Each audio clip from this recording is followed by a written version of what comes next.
Hello.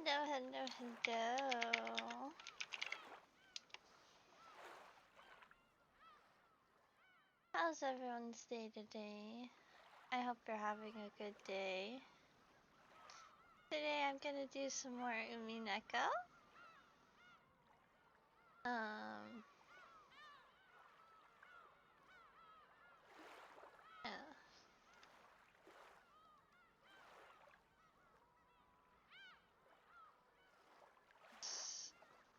Okay, there we go. We're on episode 2 still. Nanjo sensei da. Oh yeah, they don't know yet. Okay, so last time, quite a few people died. All the parents, and all the kids don't know yet, but all the parents died this time. Shit's gonna keep going down. よかった。この島から僕たち以外が消えてしまったわけではないようだよ。南條先生、おはようございます。すみませんが、うちの親たちとかどこに行ったか知りませんか？ Your parents went to the afterlife, darling. はて、私も今起きてこちらに来たばかりですからな。He's me, just only waking up. わかりかねますが、さて。It was only natural. Nanjo was a guest just like the rest of them. He'd come just now to pass the time in the parlor until breakfast.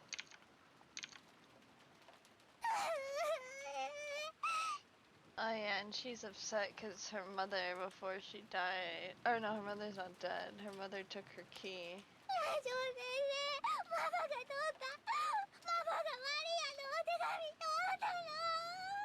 Or Maria.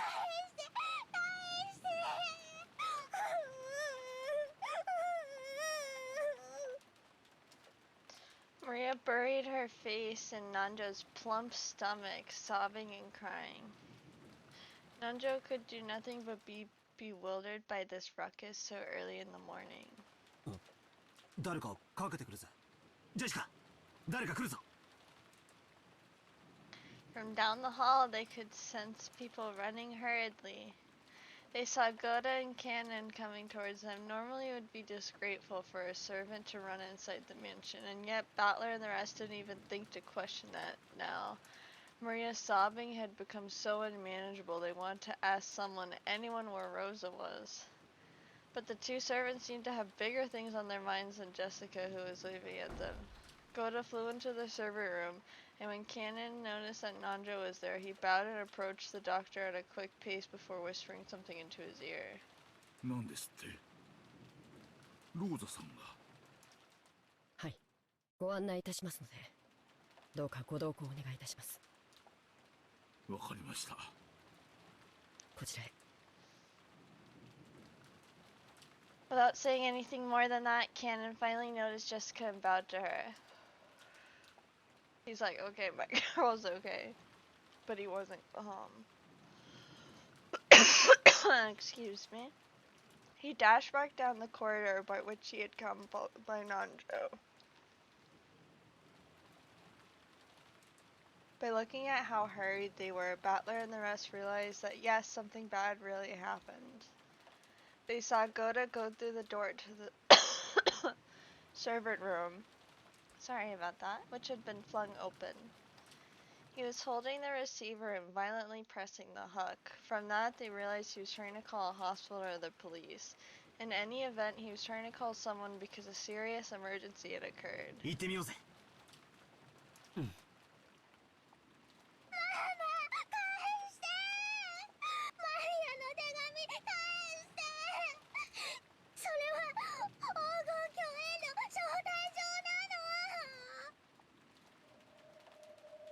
They didn't know what, but something was happening. Battler and the rest chased after Cannon and Nanjo. And then we realized Cannon-kun had called Dr. Nanjo, but he hadn't called us, so we shouldn't have gone with them.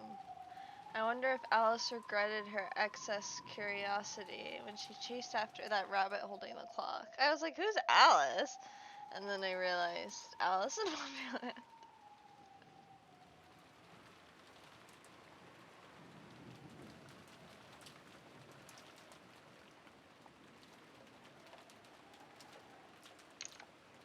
よ。入っちゃダメ。見ちゃダメ。ジェシカちゃん、ダメ。 Ah, here we go.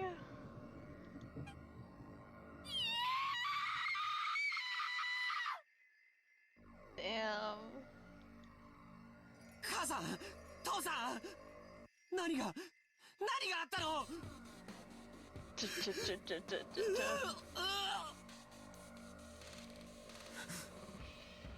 なんだよこりゃ。趣味が悪いにも程があるじゃねえか。命を奪うならそれで十分事足りただろうがよ。なんだよこりゃ。わざわざ殺した後に椅子に座らせて腹裂いて、菓子をわざわざ中に詰め込んだってのかよ。なんだってそんな悪趣味なことをしやがるんだよ。チキショウやってくれやがるぜ。最高だよ最高だよ。最高だよ。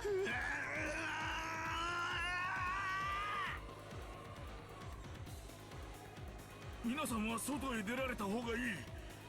こんな姿を皆さんに見せたいなどと彼らが思うわけがありません。 Manjo told the children to go outside, but no one listened. ローザさん、皆さんに言ってください。こんなもの見続けては毒になる。 Rosa regretted her own carelessness. She should have realized that the children would eventually come here. She should have quickly locked up instead of standing around stunned. So the children had come here. They had seen it, surely at this very moment where they were having a sight burned into their eyes that was far more grotesque than the shocking meal Rosa had witnessed in her youth.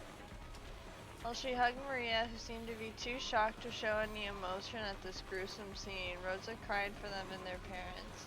The four groaning and crying voices, their sadness, continued to echo in a place that should have known God's love.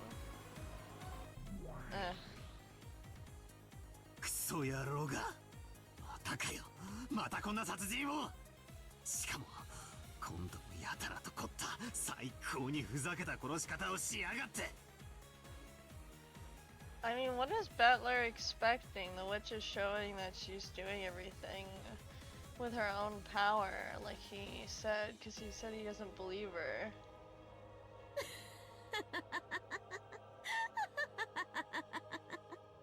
わらわはそんな嘆きより感謝の言葉が聞きたかったぞ。感謝と言ったかこのクソババア。てめえ耳がいかれてやがるってんなら俺が両の耳を引き裂いてよーく聞こえるようにしてやるぜ。なんで俺がこの最高にいかれた殺し方にありがとうございますベアトリーチェ様なんて言わなければならねえんだ。ぶっ殺してやる。 前回 Oh my god, her face! Ah! It's so creepy! I can't! お前は自分の親の死に顔が見られないと嘆いたな。だから残したぞ。しっかり残した。よく拝んでおけ。間違いなく父親たちが殺されたことを。そうかよ。そいつはサービスは Oh my god, Merc! Hello! Ah! Her face is creeping me out! I'm scared! I hope you're doing well, Merc. I was just thinking about you, actually. We're in quite a spicy part right now. 顔面耕してやろうと誓ってたが、そいつは取り消してやる。 I was just saying how I don't know what Battler expected. Like, he keeps saying he doesn't believe her and that she can't kill any of them like a witch, and so she does that, right? Oh, I love you big gish. And like he doesn't, you know what I mean? So she does that, and then he's like, "Why'd you do that? What do you mean why? Cause you." What do you mean why, Battler? Come on. Ah! Stop it! This is too much. すでにわらわのゲームは始まっておるのだぞ。 You're scaring me.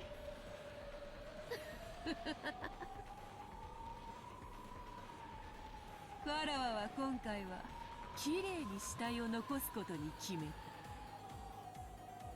た。なぜだかわかる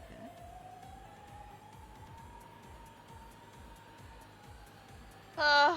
前回 I'm のゲー going ム through an そなたが emotional わらわの存 roller 在を否定 coaster する over こと here, and you're を like, 軽快 I な love く否定 this したである。 spice. 顔面が潰され遺体の身元が確認できる。だから身代わりの死体を用意してアリバイを作った可能性が否 That's 定 a でき great. る。 No, they are.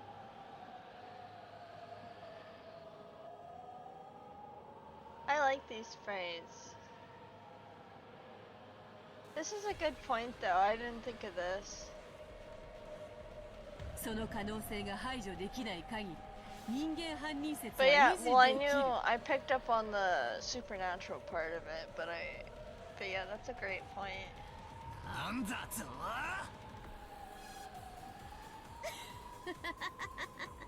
The big mouth. さあバトラ、南條に検視を任せてよいのか？ミステリーの古典では検視の医者がグルというのが伝統なのだろう。なら南條に検視を任せるな。そなたが自らするがよい。間違いなく6人の死体が当人で死んだふりなどでなく本当に死んでいることを十分に確認するがいい。お前の父親が母親が腹を裂かれて臓物を I 引 wonder きず what り出されて殺されてい Beatrice's ることを。 backstory is with her parents. Like, I wonder what her parents are like. Because I think your parents and how your childhood is really, really, really shape who you turn out to be. So I wonder, I really doubt her parents were nice to her. There's just no way in hell. So I do find it interesting. I'm very curious to see. I'm sure they were pretty mean to her, honestly. 腹に手を入れてその手触りで確認するがいい。 Especially her disconnect to him having to examine his own parents' corpse. That kind of gives me a hint to how she feels about her own parents, maybe? Maybe.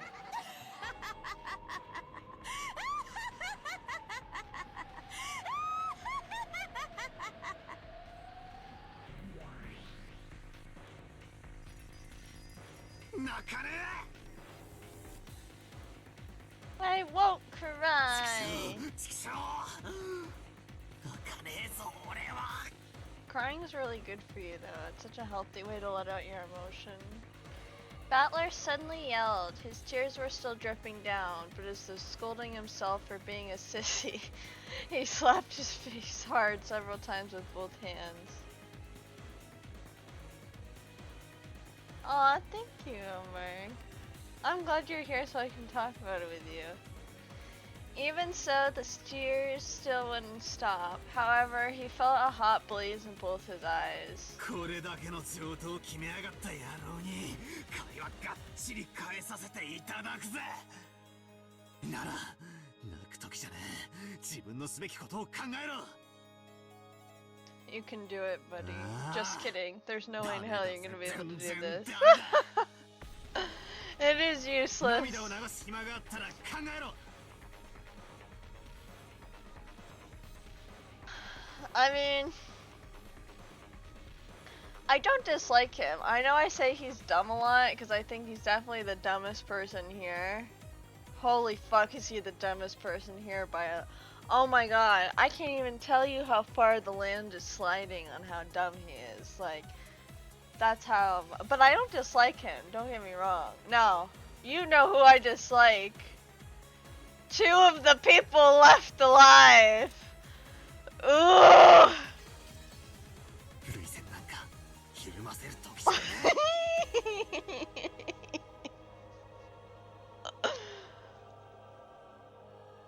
Rather than than genuine anger. Maybe it was more of an evasive anger to blot out his sadness. However, it gave a little courage to George and Jessica, who'd been crushed by the sadness. そうだね。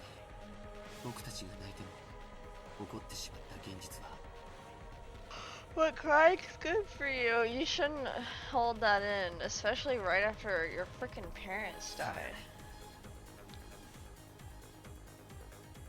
George or good. Look me when I see them.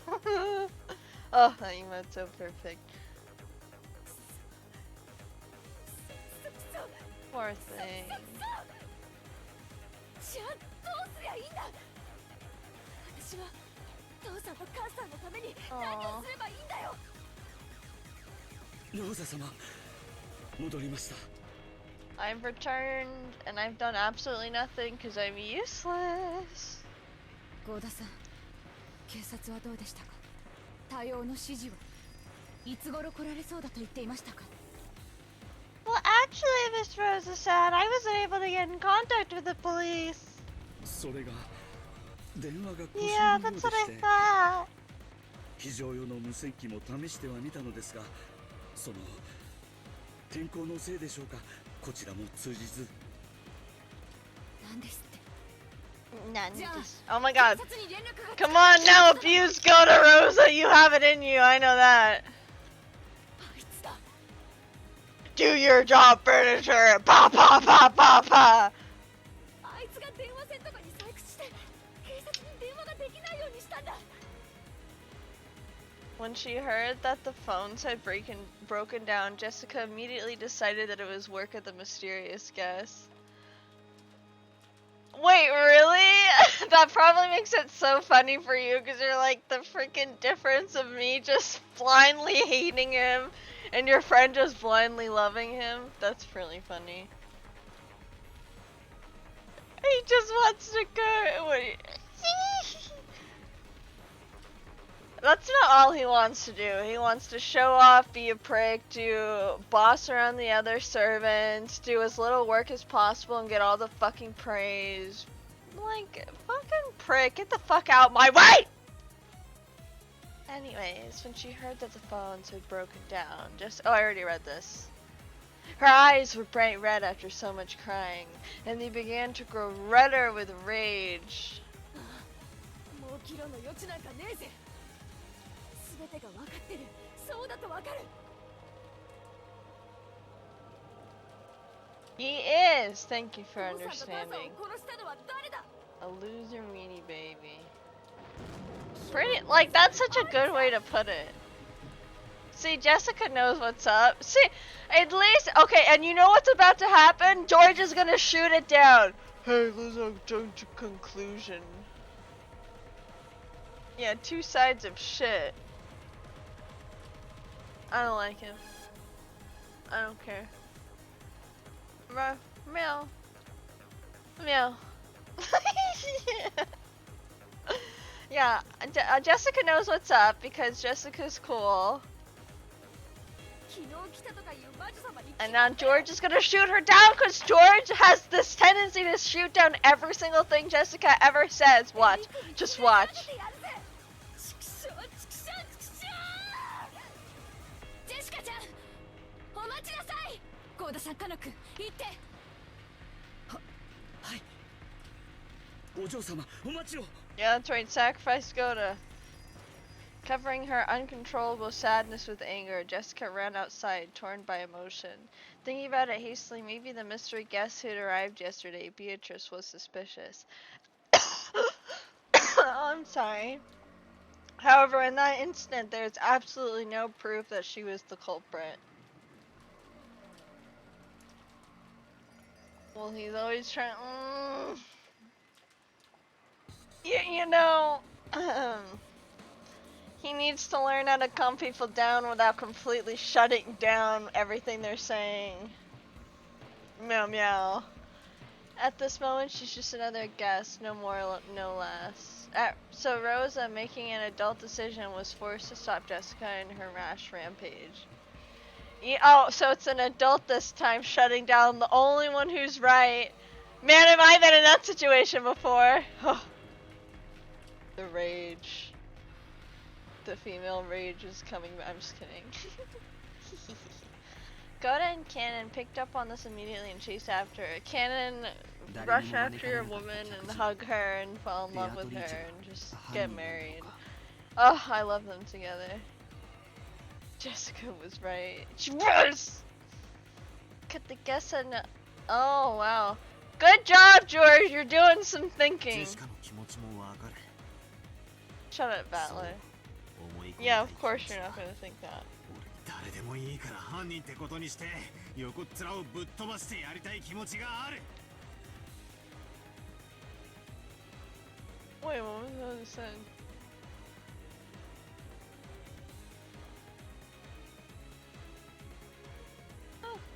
だがその前にはっきりと理解する必要がある。ベアトリーチェってのは何者なんだ。 Beatrice. 俺は顔すら見てねえぜ。 Beatrice. Oh, here we go. 顔ならお屋敷に大きな肖像画で飾られてたよ。あれだけ見てまだ覚えられないのかな。 Kana. なんだよマリアン。こんな状況で何がおかしいよ。ベアトリーチェは魔女なんだよ。 Just make fun of her key getting stolen if you're mad at her. そして黄金鏡の扉を開くための儀式がいよいよ始まったの。この6人は I mean, I like その Maria, don't 生 get 贄 me な wrong. んだよ。 I think it's sad her key got stolen. さあさあ始まるよ、魔女の宴が。今宵はハロウィン。魔女たちが今こそ祝い集う。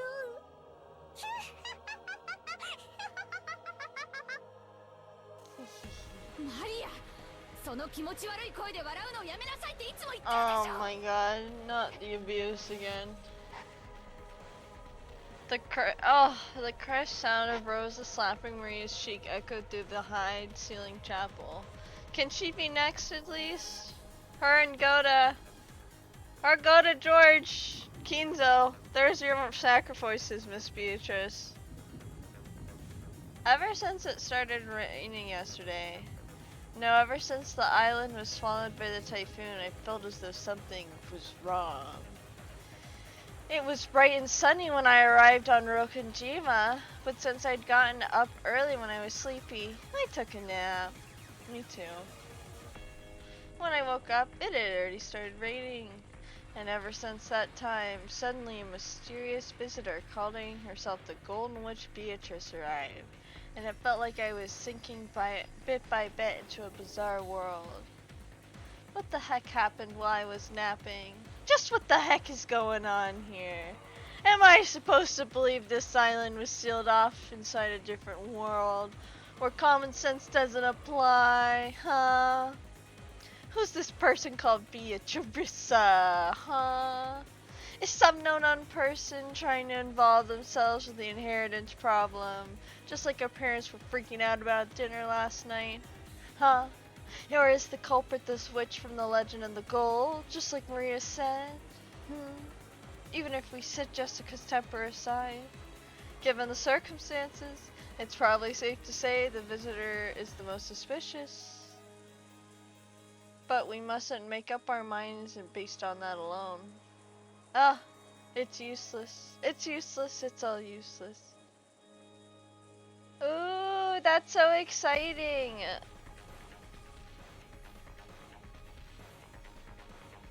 I smacked my face with both hands again, cooling off my brains. Your brains? I don't think you got one of them, never mind plural, before they overloaded. Even though it might have been a wasted effort. これはおじい様の封筒。 On a tray piled up with sweets that decorated the table, George Aniki found a Western envelope that had the Ushiromiya family crest on it in gold leaf. And it was unopened. ってことは、それは俺たち宛てってことじゃねえのか。親父たちが読んだものだったなら開封されてるはずだぜ。その推理は正解のようだよ。Perspective is so important. I wonder what you mean by that. 書いてある。残されし者たちへって書いてあるよ。To those who それは remain. 犯人が残した手紙なの。中身は兄貴、開けようぜ。After nodding silently, George Aniki broke the seal. A folded letter came out. 読むよ。六軒島へようこそ。後ろ宮家の皆様方、私は金蔵様にお仕えしております当家顧問錬金術師のベアトリーチェと申します。 That letter really was a joke. This Beatrice, who called herself the family alchemist, had announced that she was collecting the gold she'd lent grandfather along with interest. And that interest was everything grandfather had created. Since this tragedy was right before our eyes as this paragraph was being read aloud, it clearly wasn't referring to just the wealth that grandfather had built up. It was literal. Everything that grandfather had created. In other words, all of grandfather's descendants were included in that interest. ふざけやがって。なんてめちゃくちゃな契約だ。黄金の利子は命だってのかよ。そんなのまるで悪魔の契約じゃねえかよ。それで魔女気取りってわけか。はっ、笑わせやがるぜ。特別条項。ただし隠された契約の黄金を暴いた者が現れた時、ベアトリーチェはこの権利を全て永遠に放棄しなければならない。 Since it's split up into question and answer arcs, I wonder if we're never gonna be able to solve the hidden epitaph thing until the answer arcs.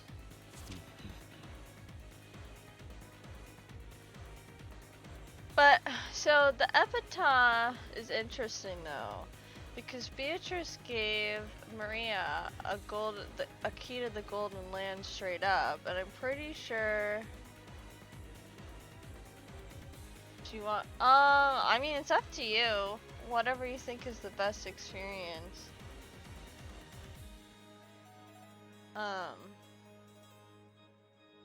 Isn't the epitaph?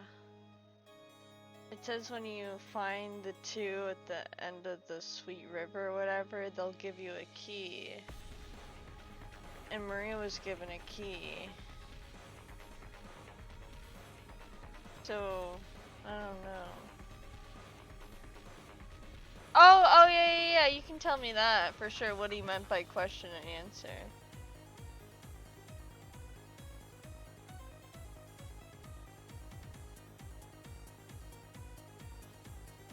The question and answer arcs, I wasn't sure.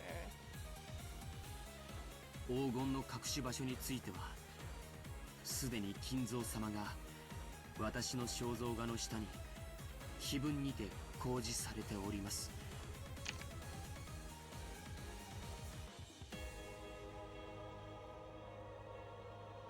つまりこういうことだね。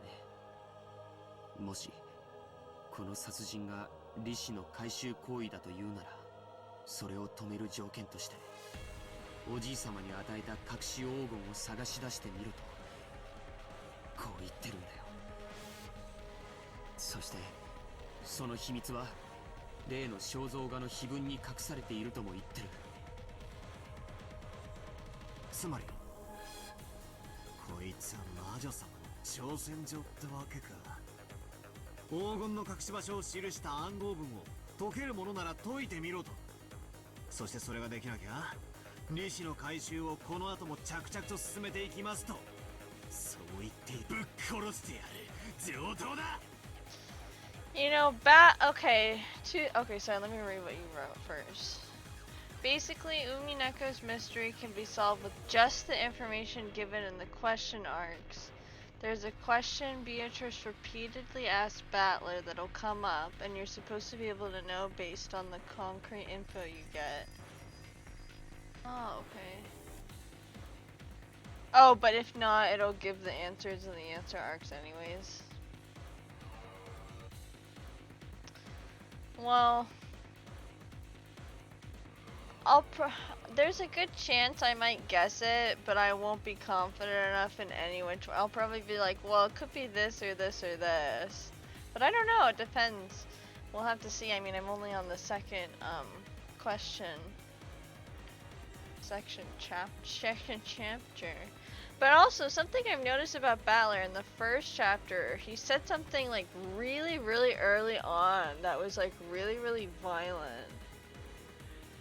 And in this chapter, he keeps talking about beating Beatrice to death.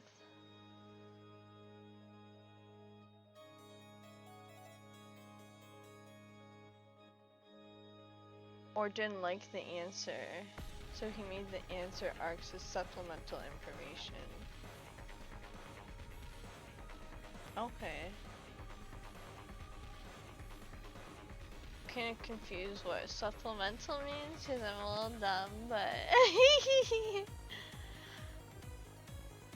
I don't know how I feel about Battler talking about beating Beatrice to death so much.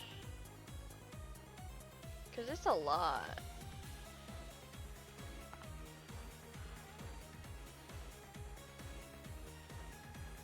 And I still want to know how Battler's mom died.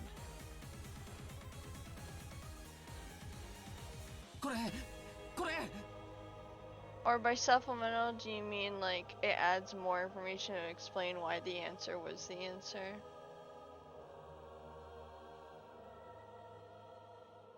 Kore.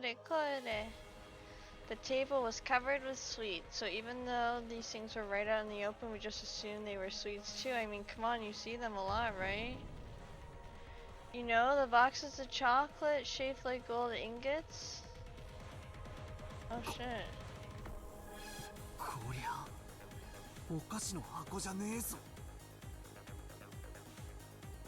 Oh, okay, for sure.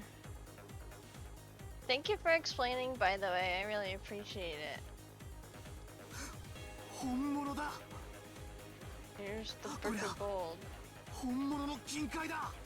片翼のわしの紋章が刻印されてる。前に母さんが話してたのを聞いた。これはおじい様の黄金伝説の金塊だよ。Gold ingots weighing a full 10 kilograms. A whole 3 of them were piled on the very center of the table.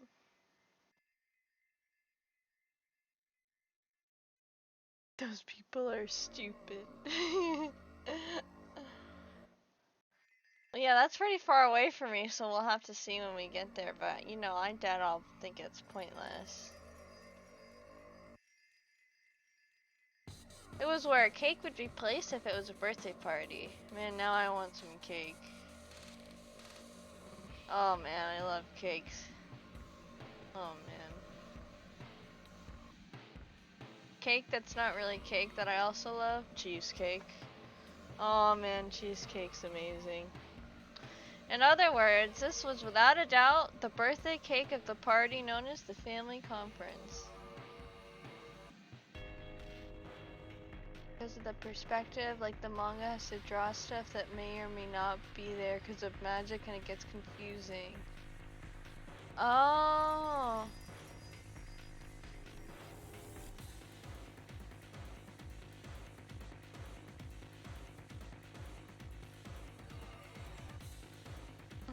That makes sense. Yeah, I was like processing that in my head.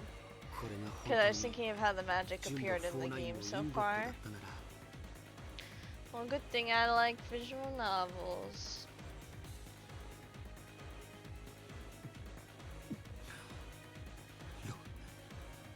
6000万円くらいの価値はある。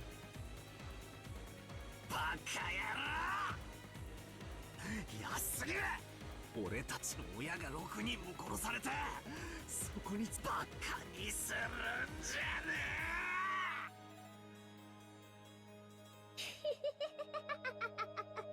さあ始まったね、ベアトリーチェ。どうせこの謎は誰にも解けないよ。だから絶対にベアとの勝ち。早く黄金鏡への扉を開いて、そしてマリアを連れてって。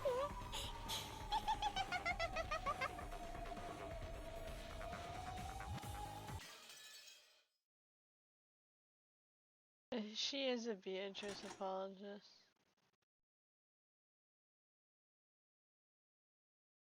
Well, Beatrice is probably the only person who's ever been nice to her in her life. But like genuinely nice. Like, I know, because like everyone else in the family are nice to her up until a certain point. And they don't really take her seriously. Her mother's abusive. I'm sure Beatrice actually listens to her. That makes sense that she wants her to succeed. And plus Beatrice has probably promised her a heaven away from abuse. 誰が犯人かはまだわかりませんぞ。それにベアトリーチェ様、親方様の大切な賓客です。だからなんだってんだ。本人の胸ぐらひねり上げてやれば白状するに決まってるぜ。 Canon on the inside is probably like, oh, my queen doesn't like her either. I knew she was the one. I knew she wouldn't like Beatrice either. 目を見ればわかるんだよ。Aww. Yeah, I could see that for sure. 私が見破ってやる。何が魔女だ、ベアトリーチェだ。化けの皮を剥いでやる。 Jessica never stopped moving. Goda and Canon chased after her, doing their best to convince her to stop, but Jessica never let them near. Eventually, the witch's VIP room came into view. This VIP room was always sealed and never used. No matter what kind of guest came, Kinzo wouldn't let them in there. And yet, the servants were always made to clean this room so that it could be used at any time. I know, Rose is so mean.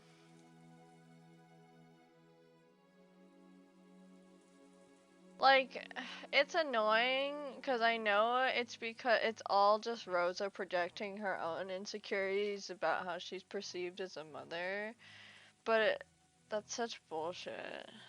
I think my mom was kind of like that sometimes too. So, servants had started calling this VIP room the witch's... What? Sorry, I read that so wrong. So the servants had started calling this room the witch's VIP room after their second shapeless master. Jessica knew about this too. And she couldn't forgive the arrogance of the one who called herself a witch by staying in that room. The Golden Witch was now just a fairy tale. Come on, a witch. To Jessica, she was nothing more or less than the murderer who had brutally killed her parents. Question her, hear her pitiful excuses, make her splutter in pain, gasp in anguish. Yeah, I know. Like, there's no excuse for abuse. No matter how hard she pretends to be a witch, I'll teach her that she's just a stinking, sweaty human. As Jessica yelled with all of her strength, she hit the door of the VIP room. It definitely wasn't a knock. That sound was the beating of her anger's hammer, as if she was determined to break down the door if it wasn't opened. 開けろよ、ベアトリーチェ。出てこい。聞こえてるんだろ。ここを開けろ。 There was no answer. Jessica grabbed the doorknob without any reservation, but she felt the resistance of the lock. She turned around to look at the two servants and spoke. ここマスターキーで開くんでしょ。開けて。お嬢様、それは大変な失礼にあたります。Can Cannon, do it for your girl! Although Goda was flustered, he still tried to somehow calm Jessica's anger. Yes!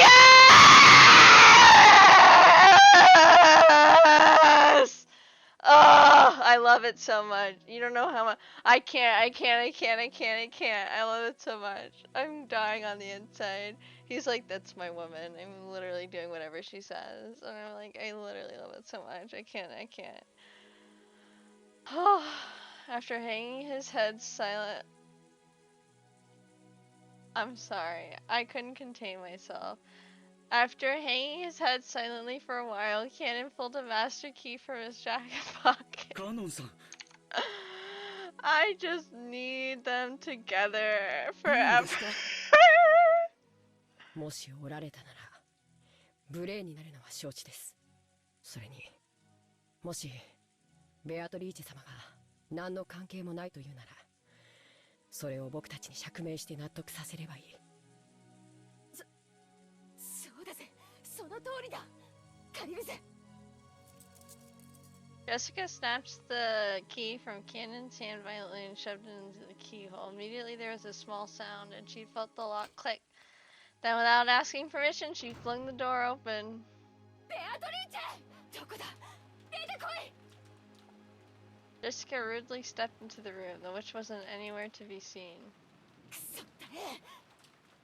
いねえぜ。どこ行きやがった。お姿がありませんね Shut up, Goda. I bet you're happy. Jessica, thinking she might be hiding somewhere inside the room, peeked behind the curtains and under the bed, but she couldn't find anyone. However, there were definitely signs that the bed had been used. And though it was only a vague sense, the atmosphere in the room felt a little soft. It wasn't the hard atmosphere of a place normally devoid of people like the chapel.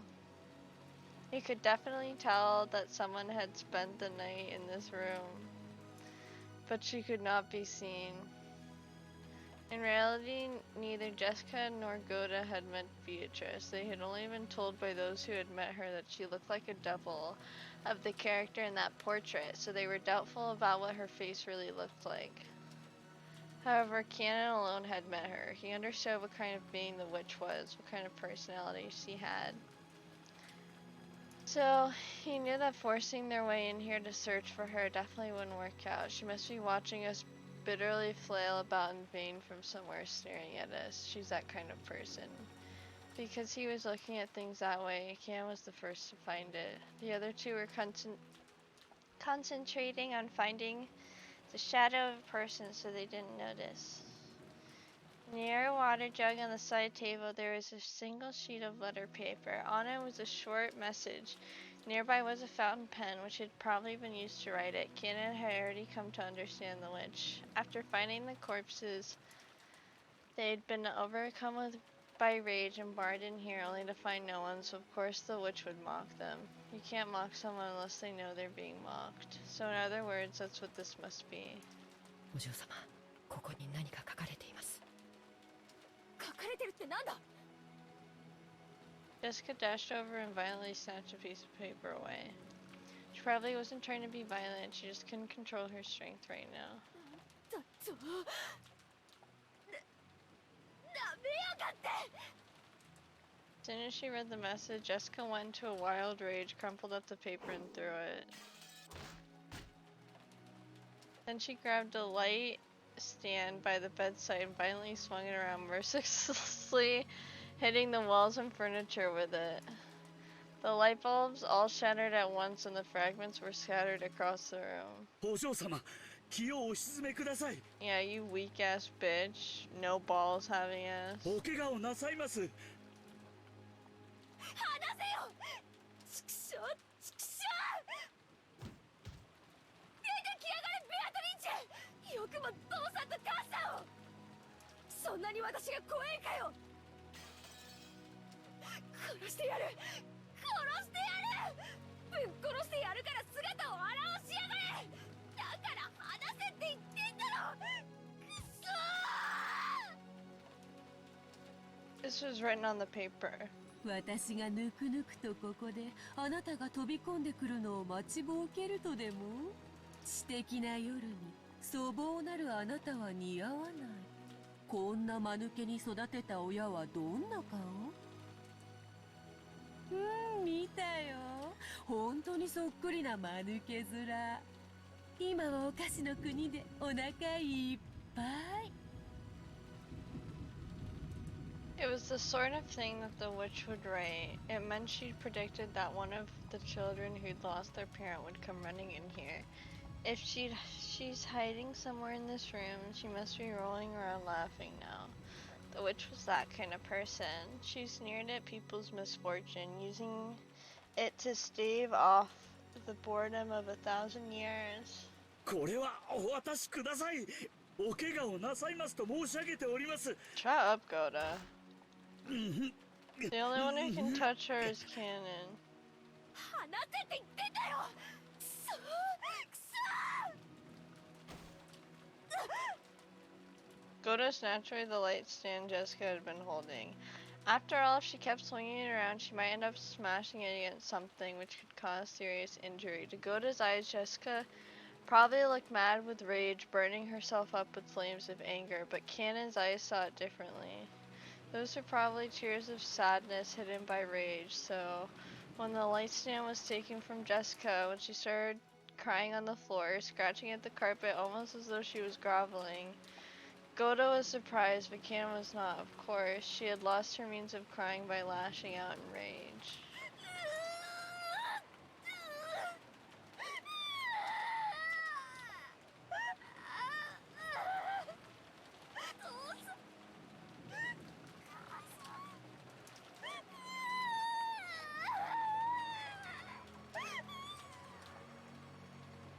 Considering that she was the daughter of the Uchiromiya head family, she was in a very shabby state.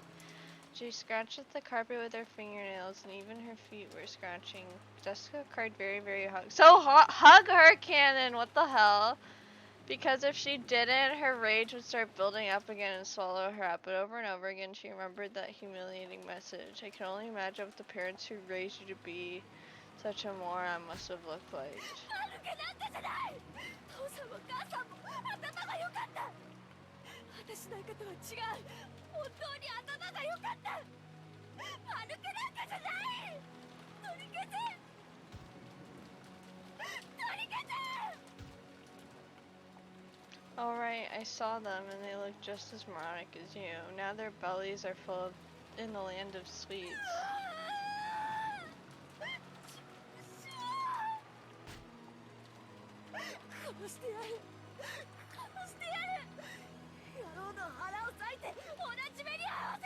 Cannon needs to channel his inner Satoshi and just pet her head and she'll calm down.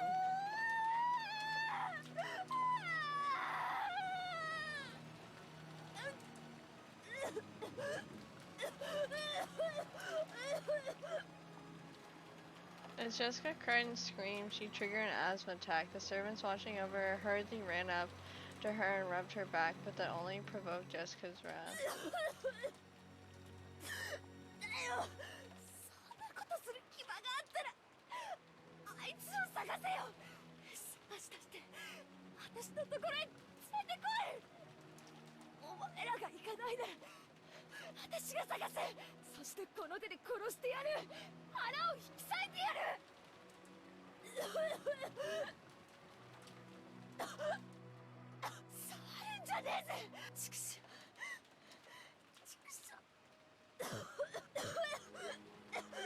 Jessica got up unsteadily as her asthma continued. She went out into the hallway. お嬢様、お薬を至急。南條先生をお呼びします。ゴーダさん、僕に任せて。 Yes!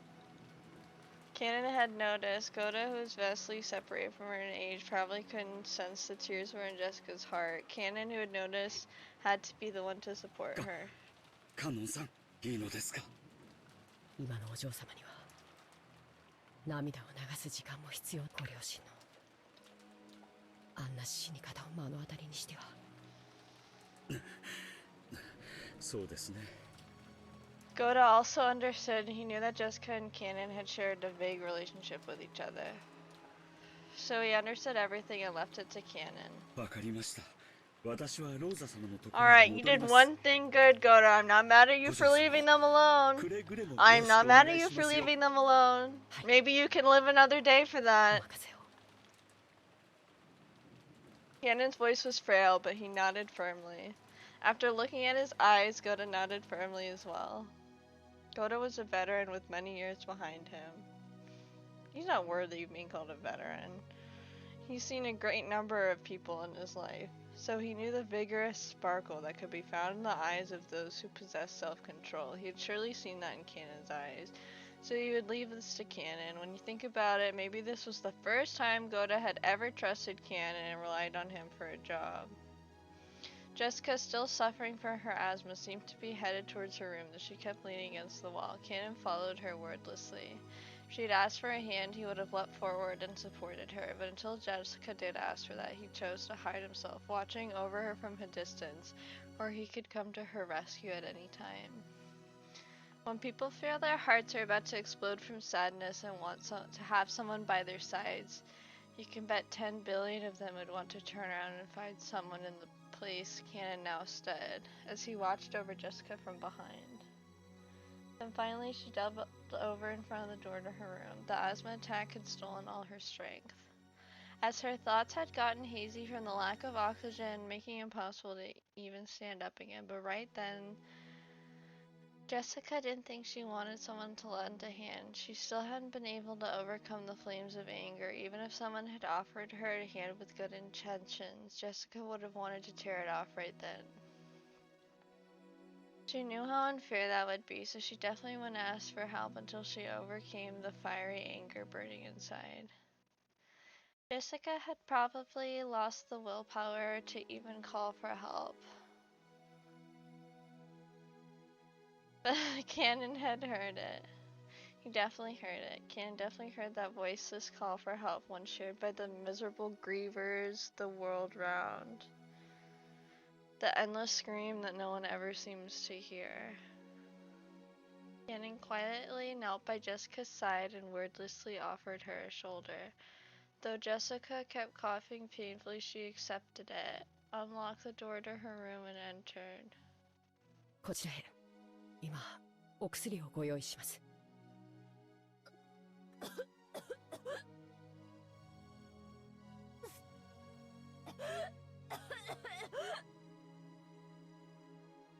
Jessica often said that when her asthma got serious enough, it hurt so bad that it felt like she'd vomit up her whole stomach. I've coughed that hard, I get it. Jessica, her face was pale, her gaze wavered, and yet the coughing continued, even though her sadness was probably even stronger. After having her sit on the bed, Cannon took a bronchodilator from a cute little basket on a nearby side table and handed it to her. Jessica sometimes forgot to take her medicine with her. Whenever this seemed to have happened, Cannon would take notice, and secretly carry around the inhaler from the first aid kit in the servant room, but he hadn't done so today.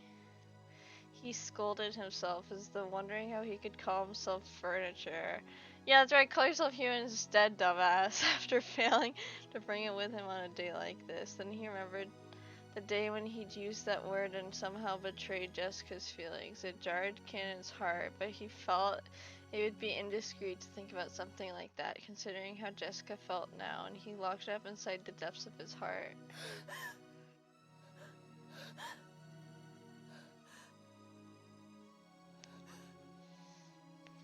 You know, when I was little, I wanted to be named Jessica so badly. I just remembered that. I thought it was like the coolest name ever. When she inhaled her medicine, Jessica's wild breathing calmed down bit by bit, and she was finally able to regain her composure. But she'd lost too much strength and willpower to get up from the bed. 大丈夫ですか、お嬢様。私は大丈夫だぜ。父さんと母さんはダメだけど、私はもうちょっとなきゃ大丈夫だぜ。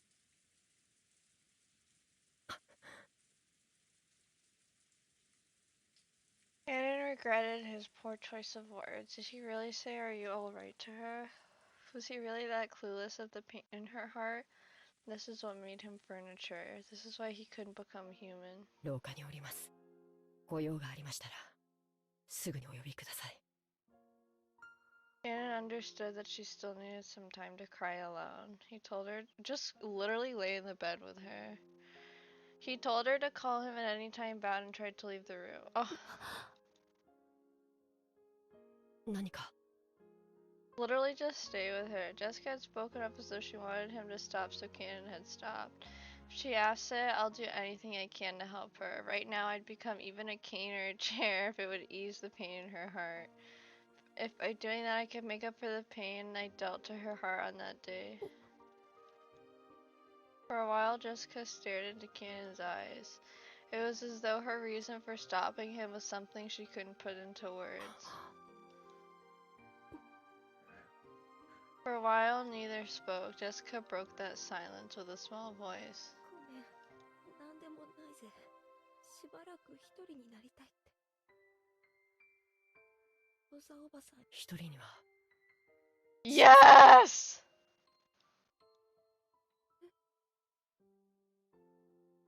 あなたを僕は一人にしない。 So cute. だから廊下にいます。いつでも呼んでください。 For just an instant, it looked like some kind of hope had flitted into Jessica's eyes, but it was very faint and disappeared like the first snow on the surface of a river. ありがとな。しばらくだけ。一人で。はい、失礼します。 Shannon bowed once again and closed the door. He thought those words of his had given her some courage, but now it felt as though they'd actually hurt her for some reason. Why? He didn't know. Surely that was because he was furniture. That was why he couldn't grasp human sadness even now. What a dummy. He is human sadness. As Cannon repeatedly questioned himself, he walked down the corridor. He felt like the window at the corridor's end was coolly calling to him. 僕はやっぱり家具でしかないのか。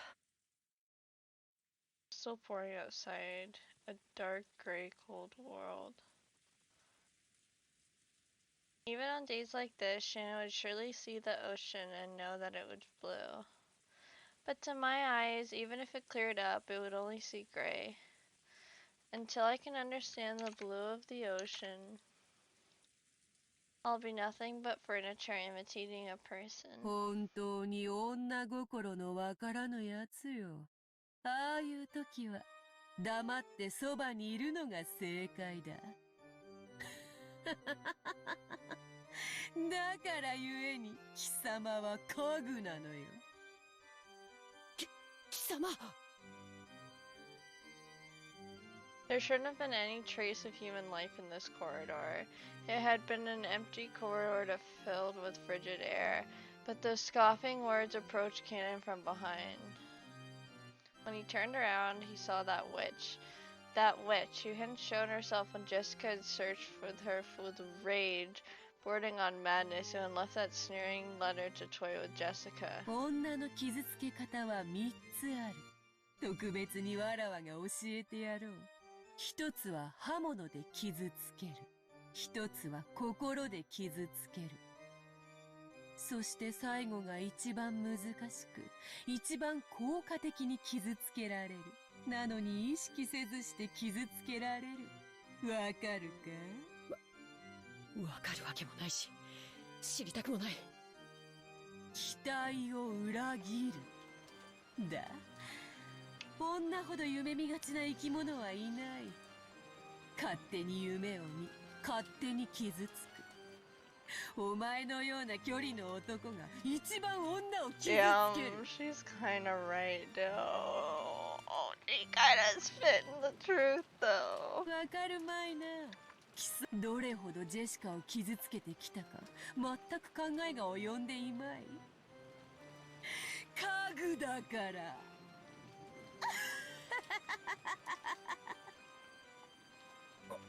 お前のたわごとに付き合う気は毛頭ない。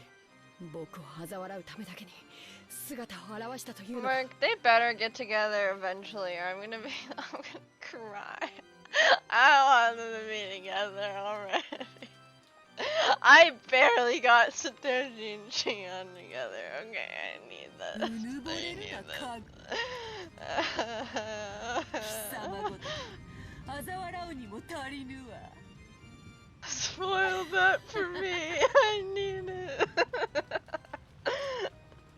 しかしそなたも一人ではそれに値しなくても二人揃えば十分に足りる。若々しき男女の悲運を笑う喜びは何度繰り返しても飽きぬのでな。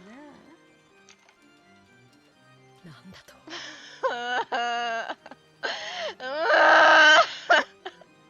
まさか貴様。 I feel like Maria right now. What? Mark took away my key to the Golden Land, literally. What? お嬢様を。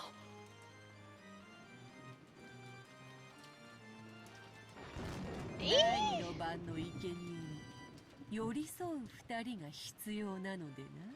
お前たち二人は実に都合が良い。待て、勘違いするな。僕はお嬢様とそういう関係じゃない。第二の番の生贄にはならない。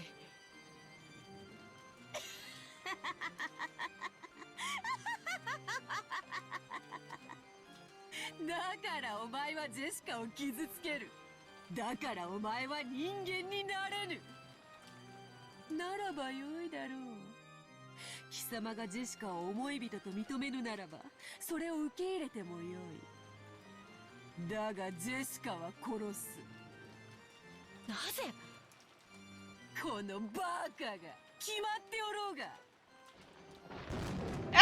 したら Stop! そなたが歪めるだろう Stop! その表情が Why? 楽しいからの他に何の理由が必要なのか。 I'm wondering if this is how everyone treated her her whole life. And so she's just that deeply wounded that that's all she can do is just do it again to other people. This kind of feels like a projection right here. Maybe I'm wrong and reading into it too much, but this feels like she's covering something up. 儀式に従い、わらわは気まぐれに13人を生贄とする。だが、それ以上殺してはな Like, ら why ないと is の決まりはない。 Beatrice is very interested in connecting magic to love, probably because she never got any love growing up. わらわが楽しければ幾人でも Maybe I'm 殺す。 just way reading into it and giving her way too much credit. Maybe she's just a bitch. だから殺す。わらわを思いっきり笑わせてみせろよ。かぐ。 That time, Cannon definitely heard Jessica scream. When he blinked and looked down the corridor, the witch who'd supposedly been there so nonchalantly just a second ago was gone. At that moment, he was just standing there all alone in the corridor, doing nothing. And the person he wanted to protect asking for help was far away in that direction. It was obvious what he should do. No! It wasn't logical, it was an electric reflex, without a trace of hesitation or distraction. Even Takano had a backstory, yeah, true. There was a person he wanted to protect and she was asking for help. And at that moment, he genuinely wanted that person by her side to be him.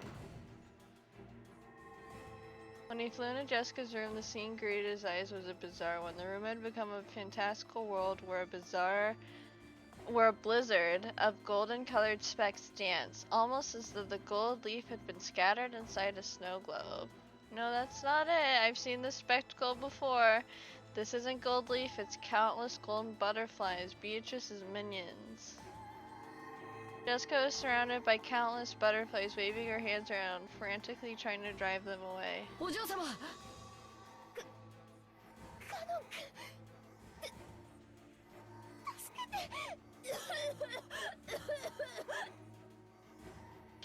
rushed towards Jessica and violently brushed the cloud of butterflies away. The butterflies, which were sickening despite their beauty, surrounded Jessica's face, trying to crawl through her mouth and her nose. Jessica choked violently, almost as though the butterflies were triggering an asthma attack, mocking her. But when Cannon ran towards her, the butterflies stopped attacking and began to dance an elegant rondo around the pair. カノ君カノ君大丈夫。僕の目の黒いうちはあなたに誰の指一本触れさせたりするものか。 Oh my god. 出てこいベアトリーチェ。これで満足か。 As he stood guard in front of Jessica, who was using her inhaler and seemed to be in pain, Cannon yelled into the empty air. And when he did, the empty air did indeed laugh back, satisfied.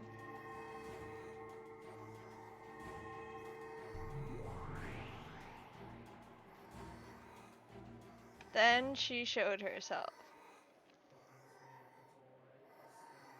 It wasn't in response to Cannon's demand. It was obviously because appearing and staring would bring them even more humiliation, and plus, it was more fun.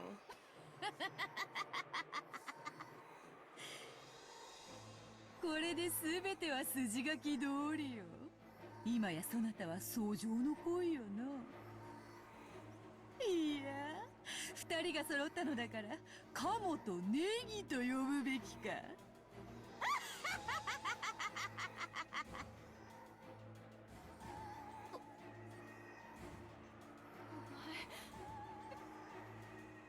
ベアトリーチェ。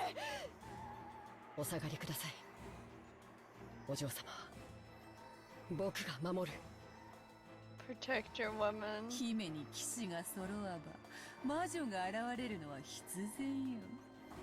どれ金蔵の家具がどの程度の力を持つか見せてもらおうではないか。 She snapped her fingers with a piercing sound. When she did, a blizzard of gold butterflies was stirred up, and they began to form a small mountain as they whirled around in a circle. It was just like the swirling of a cold, wintry wind that builds up a mountain of leaves. Does he have to hug her to protect her? From... what the hell? A mountain of gold, a hand sprouted, and it appeared as though a resident of the world below was crawling up from beneath the ground. What the fuck is going on? Jessica couldn't comprehend what she was seeing right now, and her mouth kept flapping open and closed. It was the bite of wisdom, seen in those trying to understand something comprehensible. Oh, hello, Mr. Minotaur.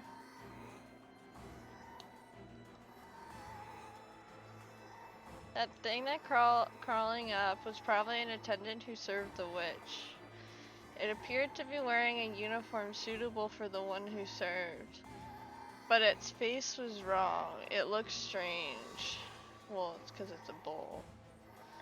Covered with pitch black hair, breathed rotten breath, and its eyes were filled with the same strange subterranean glow as lava. That's a cool description. I'm gonna get water really quick, 1 second.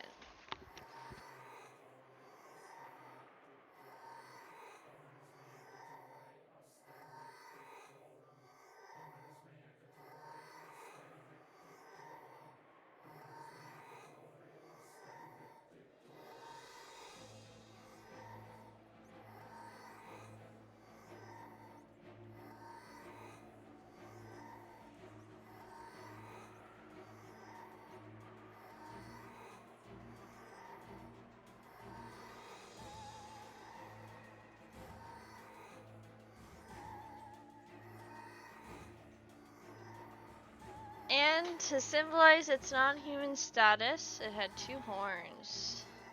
It was the figure of a goat, not a bull. A goat-faced attendant who served the witch. It's a buff-ass goat.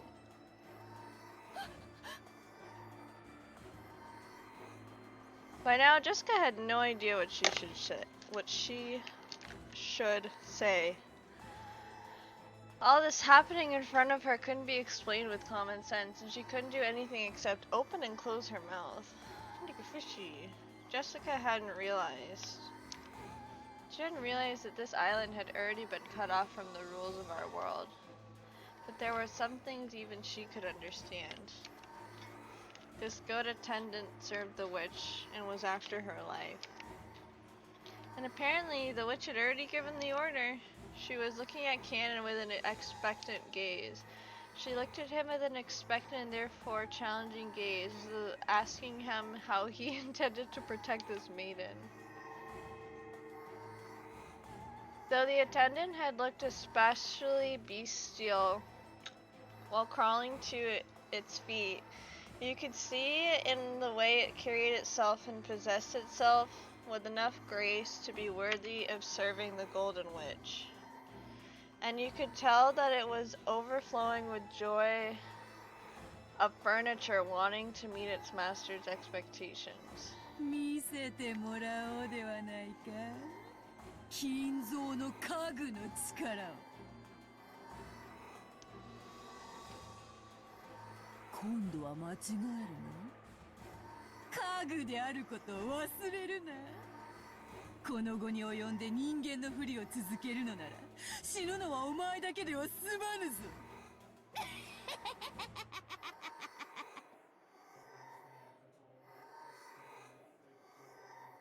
The goat attendant made what seemed to be a silent, respectful bow. Was it directed at its master, or was it offered to Canon, its opponent?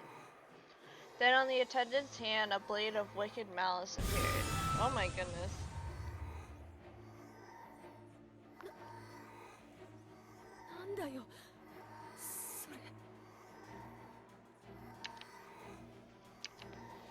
Jessica had been unable to understand what was happening before her eyes for a while now. All she understood was the glow in front of her existed for the purpose of ending her life, and right now, that was enough. Canon spoke quietly to Jessica, who was hiding behind his back.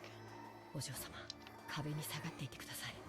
背中は決して壁から離さないように。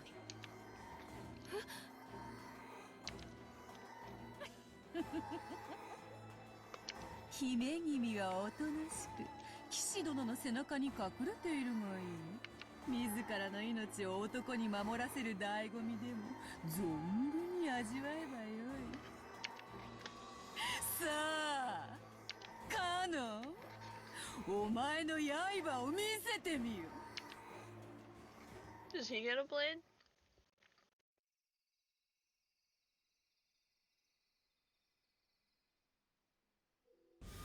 Oh!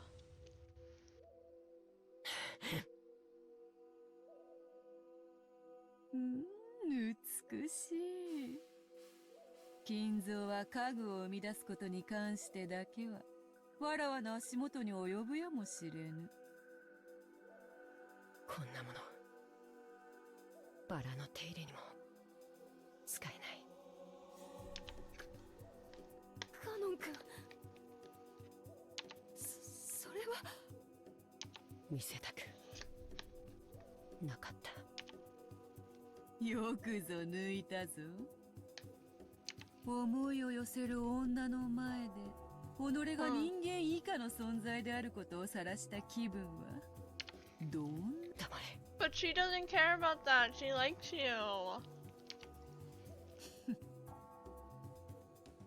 憤怒で己を焦がしているくせに冷静を装うか。 It does? Okay. なるほど。真に熱き炎は青く静かだという。今のそなたがそうだというのか。僕の力でお前を殺すことなどできるわけもない。お前は月、石つぶてを投げたとて月を砕くことなどできるわけもない。だが But Jessica is my お前は son. 権限するために水面にその姿を映す。水面に石つぶてを投じれば一時月を乱すこともできるかもしれない。 That's a cool metaphor. しかし月を砕くことなどいらない。だから僕はこの命尽きるまでお前の映る水面を叩き続けて。 I know Jessica literally does not care if you're whatever the fuck you are. Like, she literally just likes you. 気に入ったぞカノン。始めろカグども。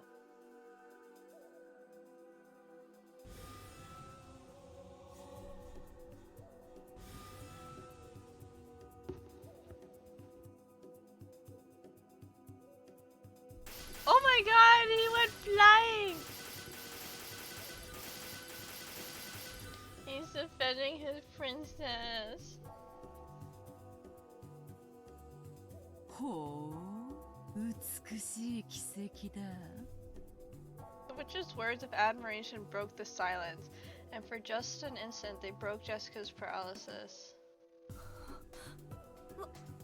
私は夢を見てるの？来い魔女の家具め、元来た地獄へ叩き落としてやる。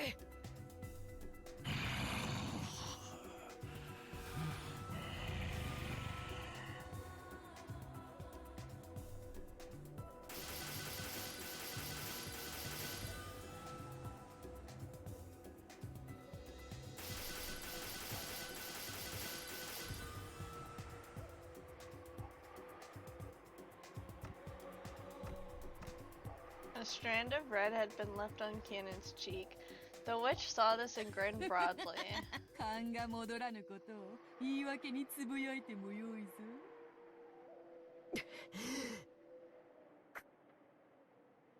カノン君、しっかり。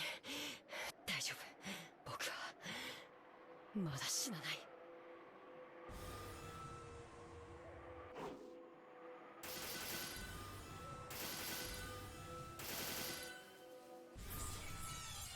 No! No! What the hell? The curve drawn by the goat attendant's blade drew a large arc in an empty space. Cannon wasn't there. He was behind it. Wait, what? Oh shit. 先に帰りて、主の帰りを待つ。 Oh shit. 行け。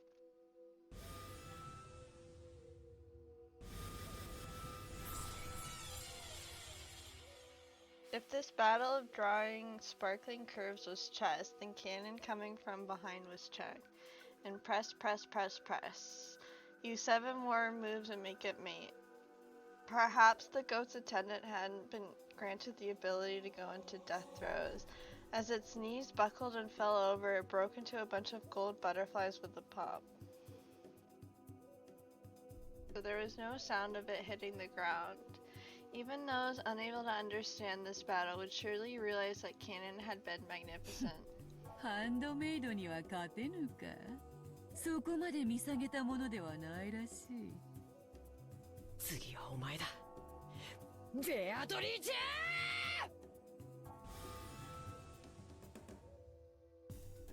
The instant Cannon's blade sliced diagonally through the witch's form like a knife through butter, she turned to gold and burst. She scattered into several thousand gold butterflies, and for just an instant the room was filled with the color of twilight. It was just as Cannon himself had said, slicing Beatrice was the same as slicing the surface of the water where the moon was reflected. The witch's form, with an ordinary expression on its face, as though she'd been there the whole time, was right behind Cannon.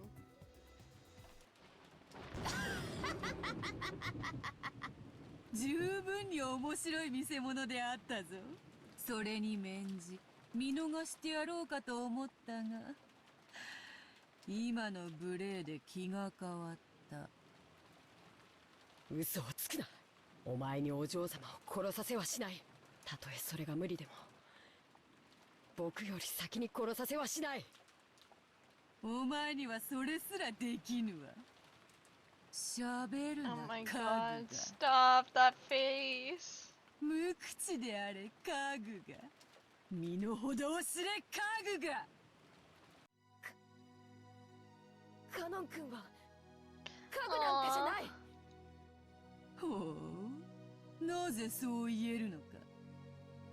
理由なんかいらない。カノン君はカノン君だよ。うん、本当の名前は別にあるけれど、それでも名前は家具じゃない。カノン君にはカノン君の生き方がある。それはとても高潔なもので、自らが決めるもの。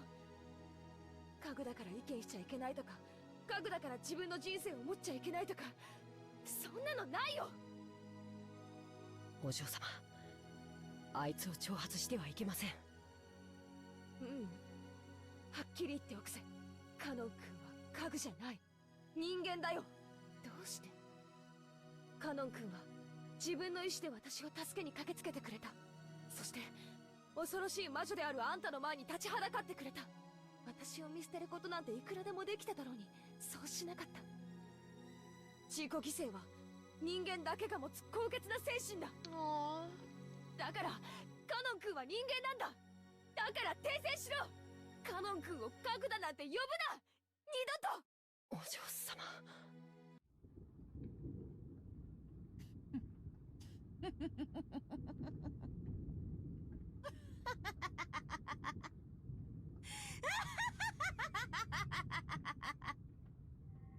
語るな人間が。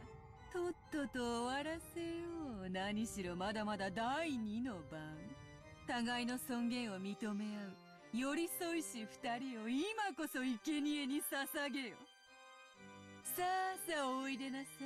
罪を許しなさい。煉獄の七杭が一つ。色欲。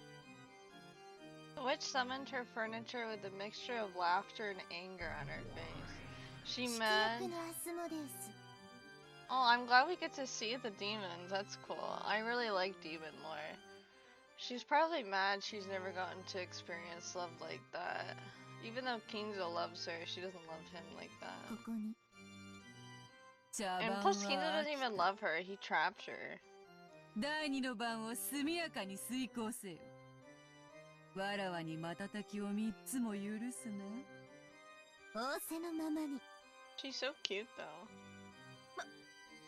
また妙なのが出やがったぜ。Took Kaden less than an instant to understand. That goat's face from a second ago had been nothing more than a pawn to a witch. However, this newly summoned furniture was a game piece with a vastly different value.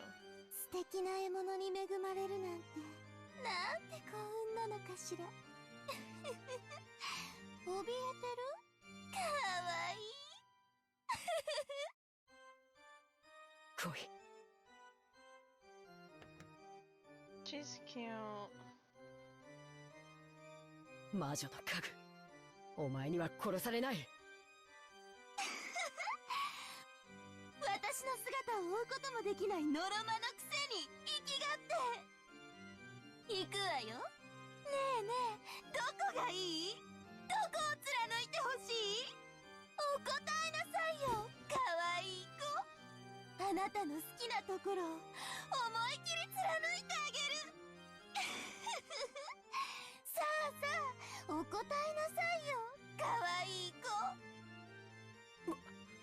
僕を可愛いと言うな。 Only Jessica can call me cute. 行くわよ、ノルマ。さあ追ってごらん、その節穴で。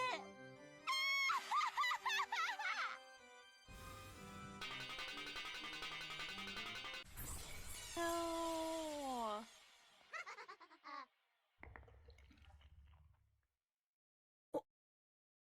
お嬢様。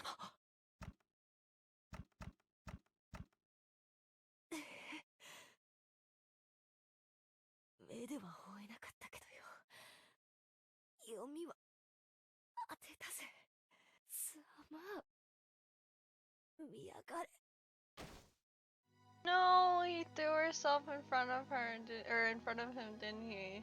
I was thinking of that too. Honestly, I didn't say it.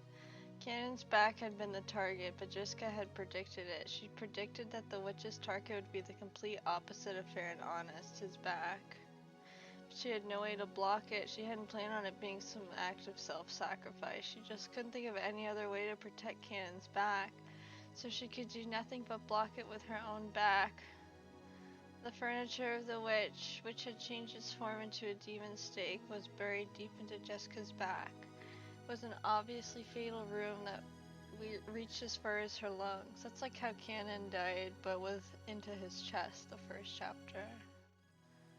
Once he saw this, the witch let out a loud, evil laugh, because it had hit where the witch had predicted. Everything was as the witch had predicted. どうしたカノン。ジェシカお嬢様はお前より先には殺されなかったんじゃないのか。そうそう、それその顔よ。お前のその顔が見たかった。Okay, Canon, just kiss her before she dies at least, like for God's sake. 楽しんだ、実に十分。もうよい、死ね死ね、笑わせろ。さあさあおいでなさい、罪を許しなさい。煉獄の七杭が一つ。フンド。フンドのサタン、 Satan, Awuga. ここに。その獲物はお前のものだ。今すぐ食らってこやつの舞台に幕を下ろしてやれ。人ならば交番とも言おうが、家具のお前の場合は大道具係が舞台裏に運び出すといったところか。僕はもう家具じゃない。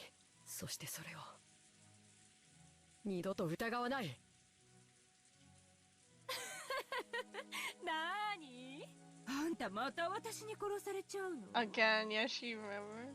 あんたの胸、温かくて本当に貫くと気持ちがいいのよ。さあ、また味合わせて。 At least face Jessica あ and なた hug の her. 温かい胸の中で、熱い熱い血潮で。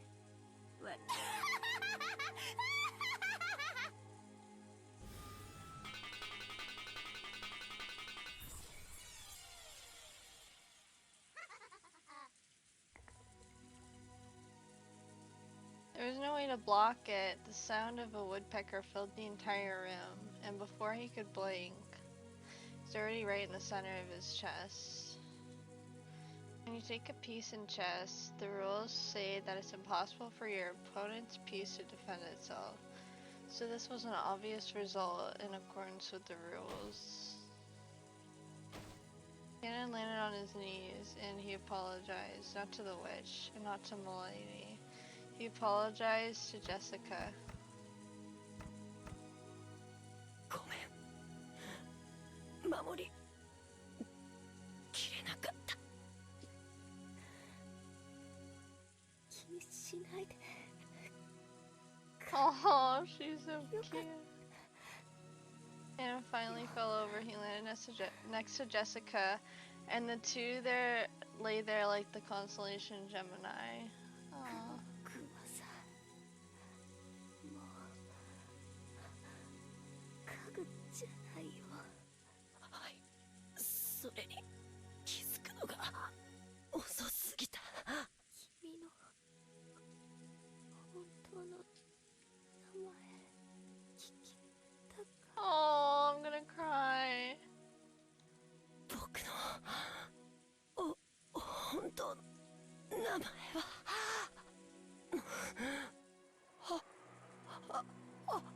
Okay, yeah. In his last moments, Canon wanted to tell her his real name, but Jessica had already fallen asleep, from which she would never wake. So Canon's real name, which he had protected until today, in the end, he couldn't tell it to Jessica. 僕は人間にな Aww. Those were the last words Canon left behind.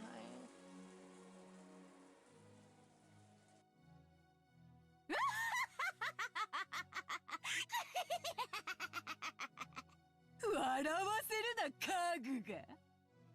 100年を経ようと家具は家具よ。捨てるときに家具のために墓穴を掘るバカがどこにいる？ I would do that. 家具は叩き割って薪にして、後には灰しか残らぬわ。そういうことよ。家具に刻める墓碑などない。 Where does the witch fall under then? 'Cause she's not human. 貴様は死ねばこれ以上の屈辱を受けることがないと信じてるようだが、死者を恥ずかしめるというのがどういうものか、わらわが教えてやろうぞ。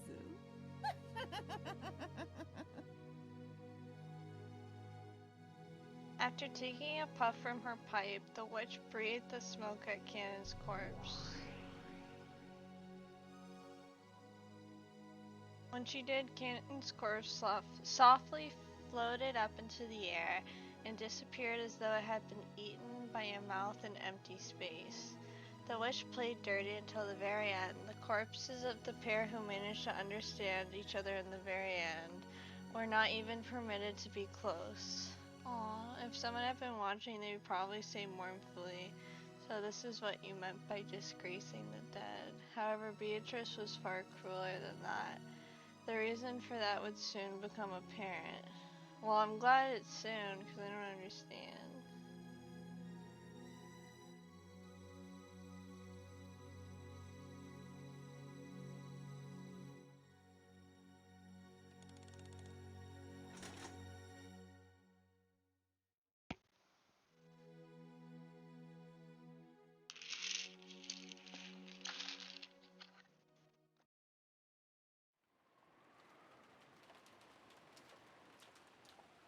そうか。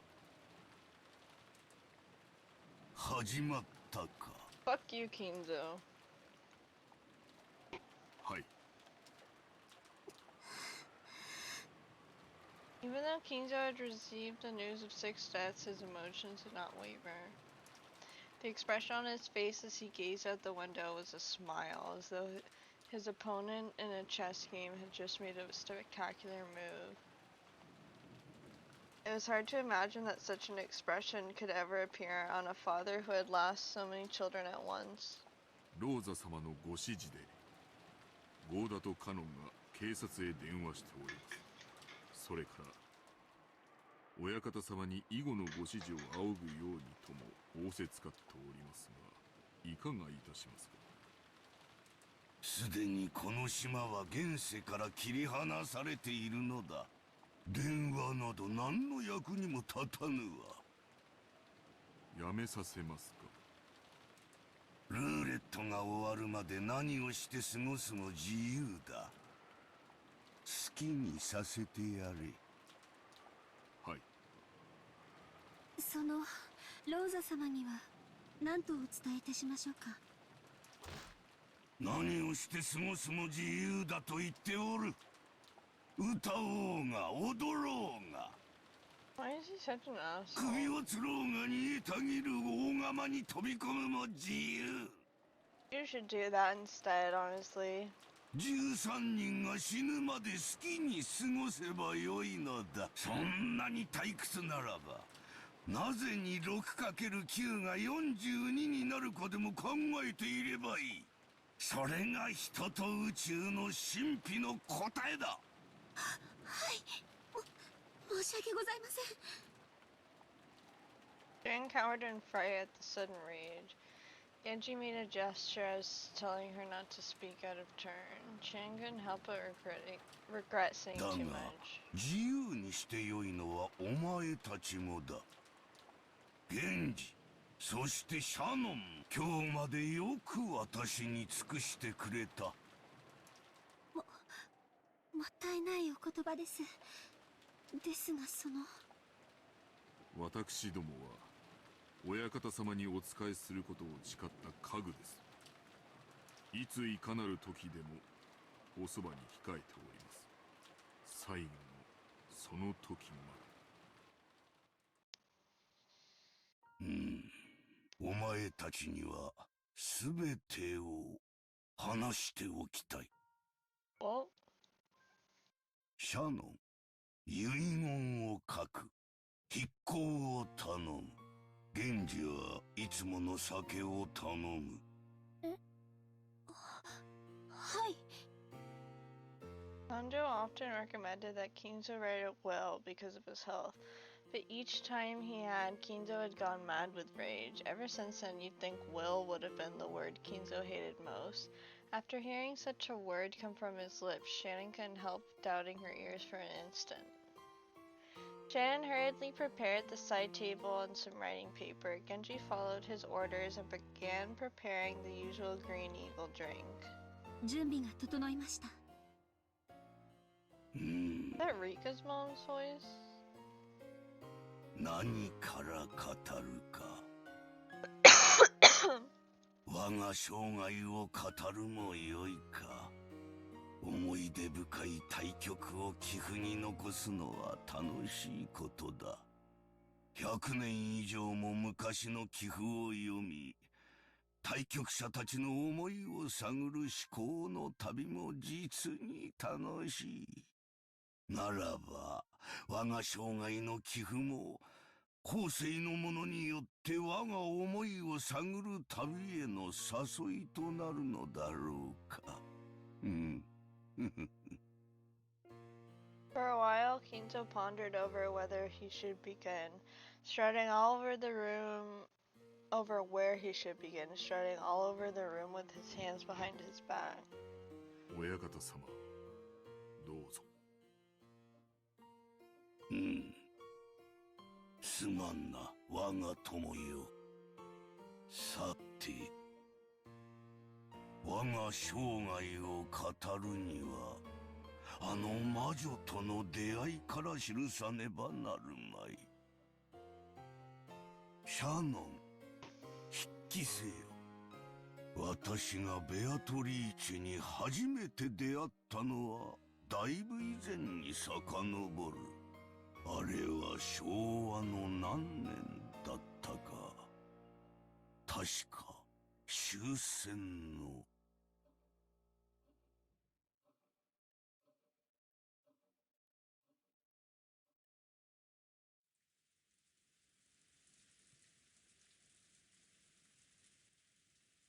We took enough time to regain our calm, and we each swore to our parents we'd catch the culprit. It would be a lie to say we were still torn up. Even now, if we let our guards down just a little, we'd probably start going on a rampage just like Jessica, letting our emotions show as some kind of violence.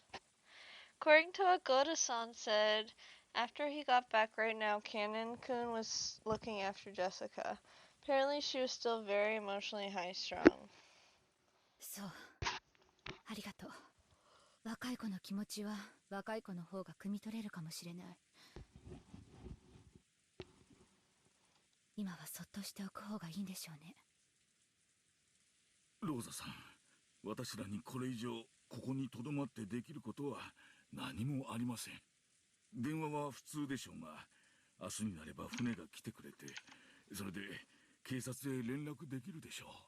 警察の捜査のためにも、ここはこのまま残すべきです。私も南條先生に同感です。このようなところにいつまでもおられますと、お体に障ります。戻り、紅茶をお入れしましょう。そうね。私もそれに賛成よ。バトラ君もジョージ君も。もういい？ここは閉めましょう。警察が来た時のためにも、ここはこのまま残しておいた方がいいわ。そうですね。Are you gonna bring up her key thing? バトラ君、大丈夫かい？ああ。You get a drink really quick.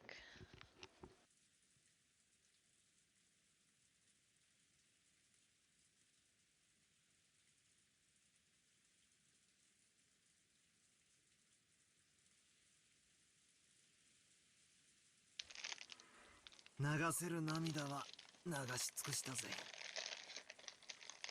もう大丈夫さ。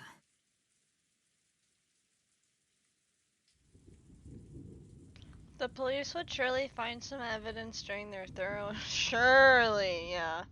Why do these people rely on the police? It's crazy. But we weren't adults enough to wait for that. I'd investigate the chapel in my own way, trying to grab the culprit before the police arrived. And what I figured out was absolutely nothing, frustratingly. I was able to find a single hint. さあ、出ましょう。マリア、行くわよ。いつまでもジロジロ見ていないの。さあさあ、マリア様。参りましょう。ここは肩を冷やします。父さん、母さん。 Like, I'm thinking, and I don't think Beatrice is like completely emotionless and cold. She's shown care towards Maria. Because when she was waiting in the cold, she was like, now, you know, next time, don't do this again, okay? Like, she was talking to her like a kid, but still like, okay, like, thank you for waiting for me, but next time bring an umbrella. You know what I mean? Like, she's like, let's not wait. So she obviously cares about Maria, so she's capable of showing care. And so she's not like some emotionless witch who hates humanity. 今日までありがとう。僕はきっと父さんたちの期待を裏切らない男になる。 George spoke his last words of farewell to his parents. After seeing that, Battler followed suit. 親父、綺麗さ。Just looking at their faces, it looked like they were sleeping, but that just made it even more painful. こんな涼しすぎるところに残してくろ。絶対に。敵は取るぜ。絶対にな。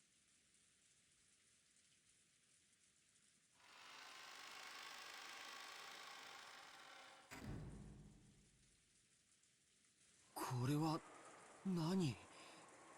気色の悪い落書きだね。犯人が書いたのかな。悪趣味に過ぎますな。これはひどい。 When the door of the chapel was closed, we learned about that creepy scribble for the first time. 私たちが見つけた最初からもう書かれておりました。おそらく犯人が書いたものに違いないでしょう。犯人は魔女だから。こりゃ悪魔を呼び出す魔法人か何かだってのか。これは太陽の7の魔法陣だよ。そんなのも知らないんだね。Yeah, I remember this.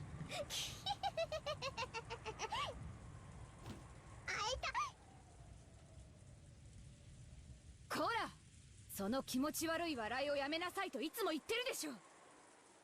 マリア、続けろ。何の意味があるんだ。肉体的、あるいは精神的な束縛から逃れるための魔法陣だよ。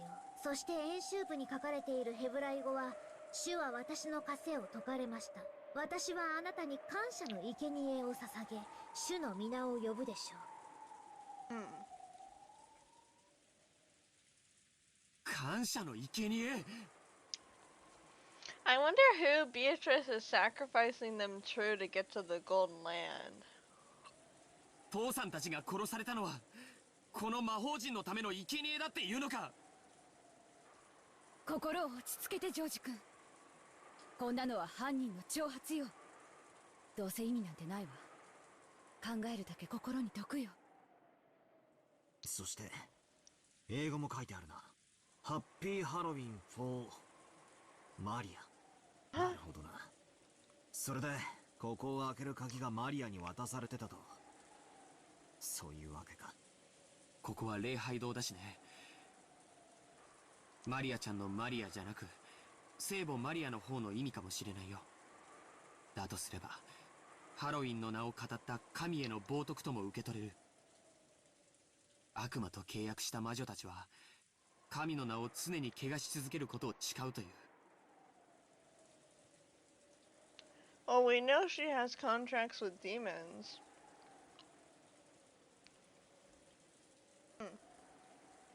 そういうセンスから言えばこれは実に魔女的な犯行だね。詳しいのね。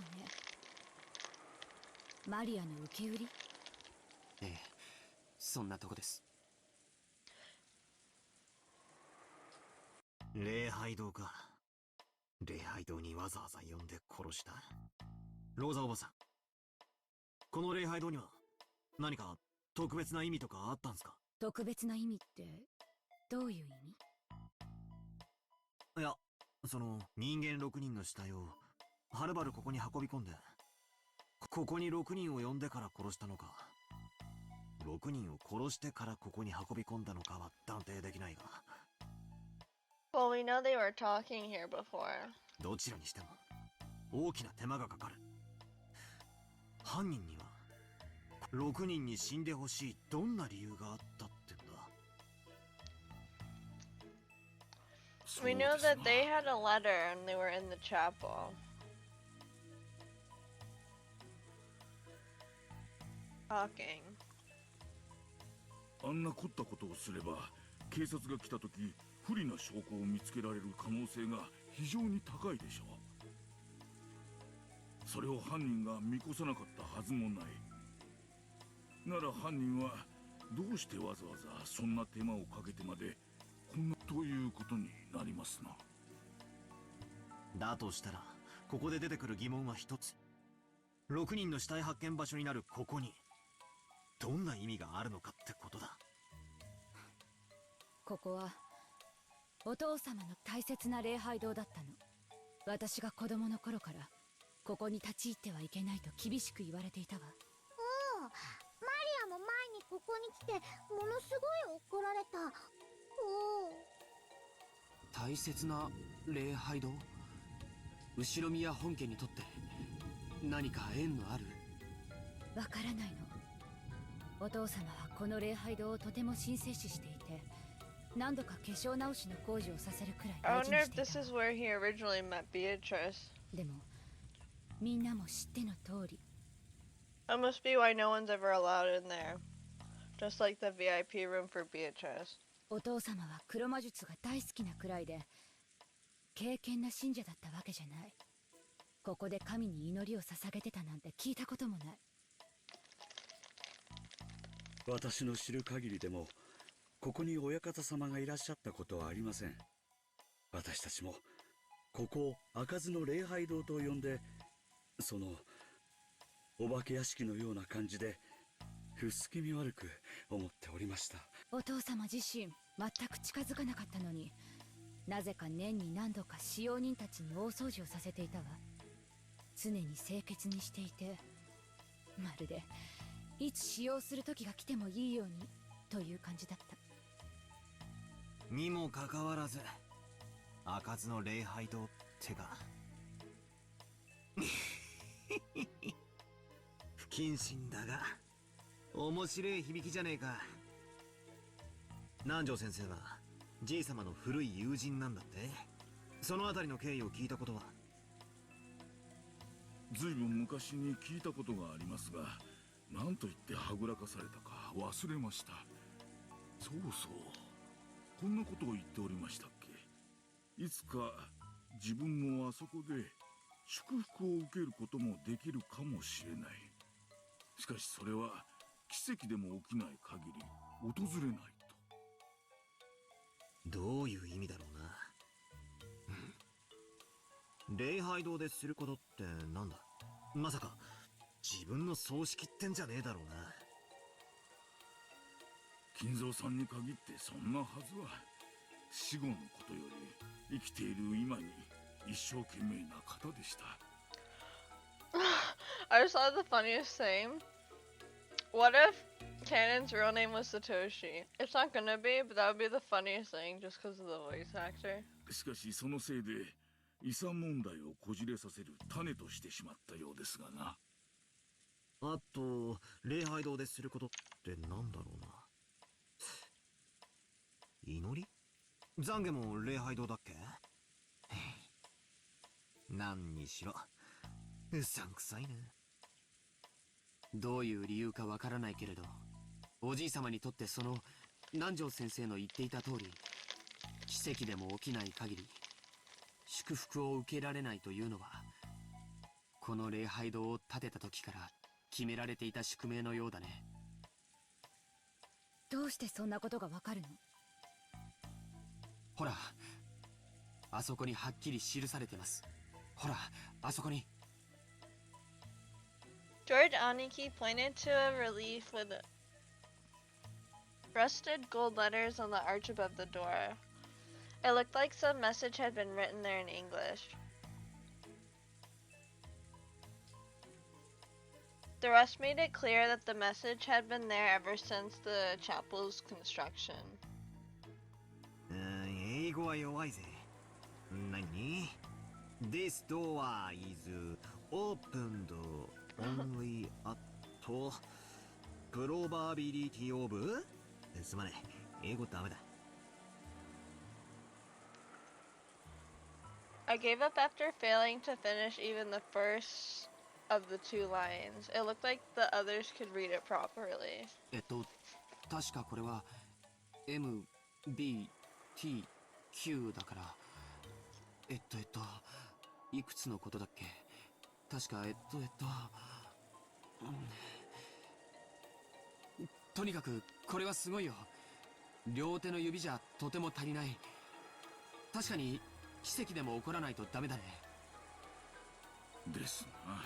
何事も博打的に例えたがった昔の金蔵さんらしい言い方です。なんだなんだ、みんな読めたのかよ。誰か俺にも意味を教えてくれ。英語くらい勉強しなよ。この程度読めないでよく高校に入れたね。あいたあいたあいたあいた。 Stop beating her, like. 余計なお世話だぜ。それでなんて書いてあるんだ。ざっとこんなところだよ。この扉は奇跡が起きない限り開かれない。あなたは奇跡が起きない限り祝福され、おじい様の魔術は天文学的低確率を基礎とする。つまりこの扉が開かれる奇跡はおそらくものすごい膨大な魔力を必要とするに違いないよ。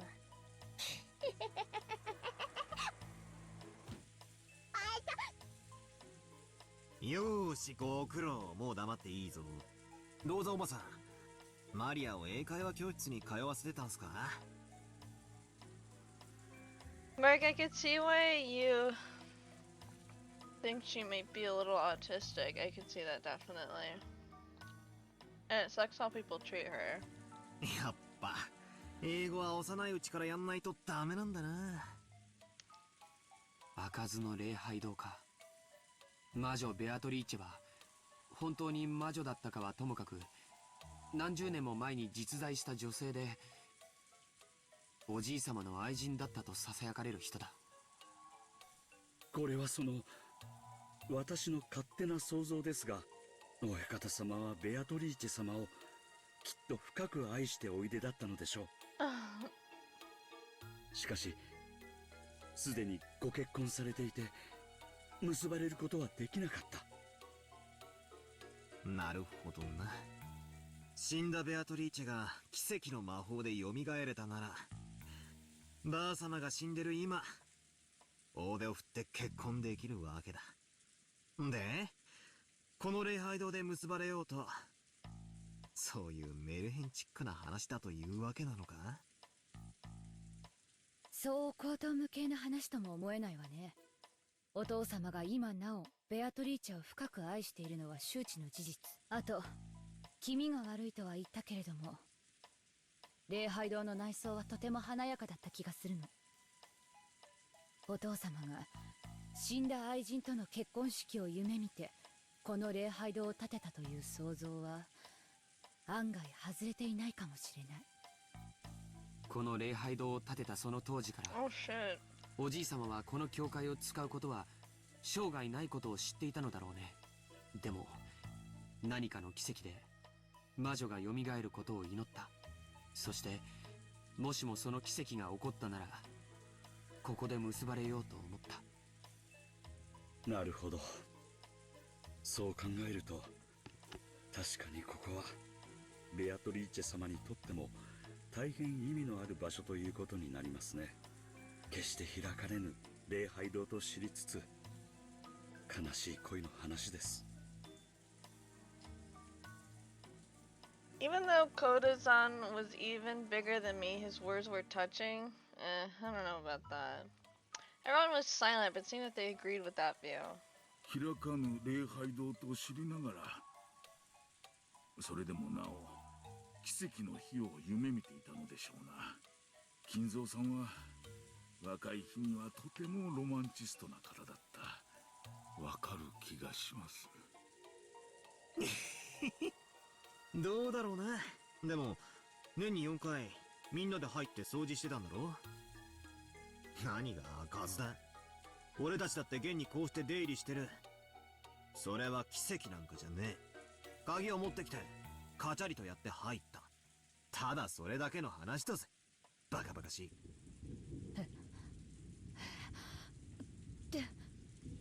どういうこと？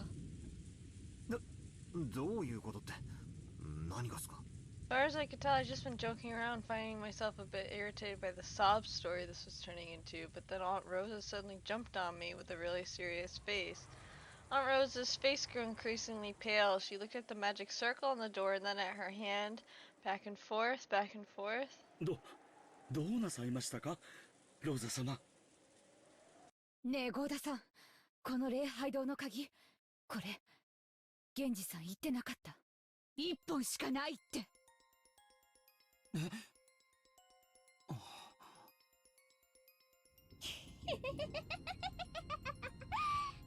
な気づくのが遅すぎるんだよ。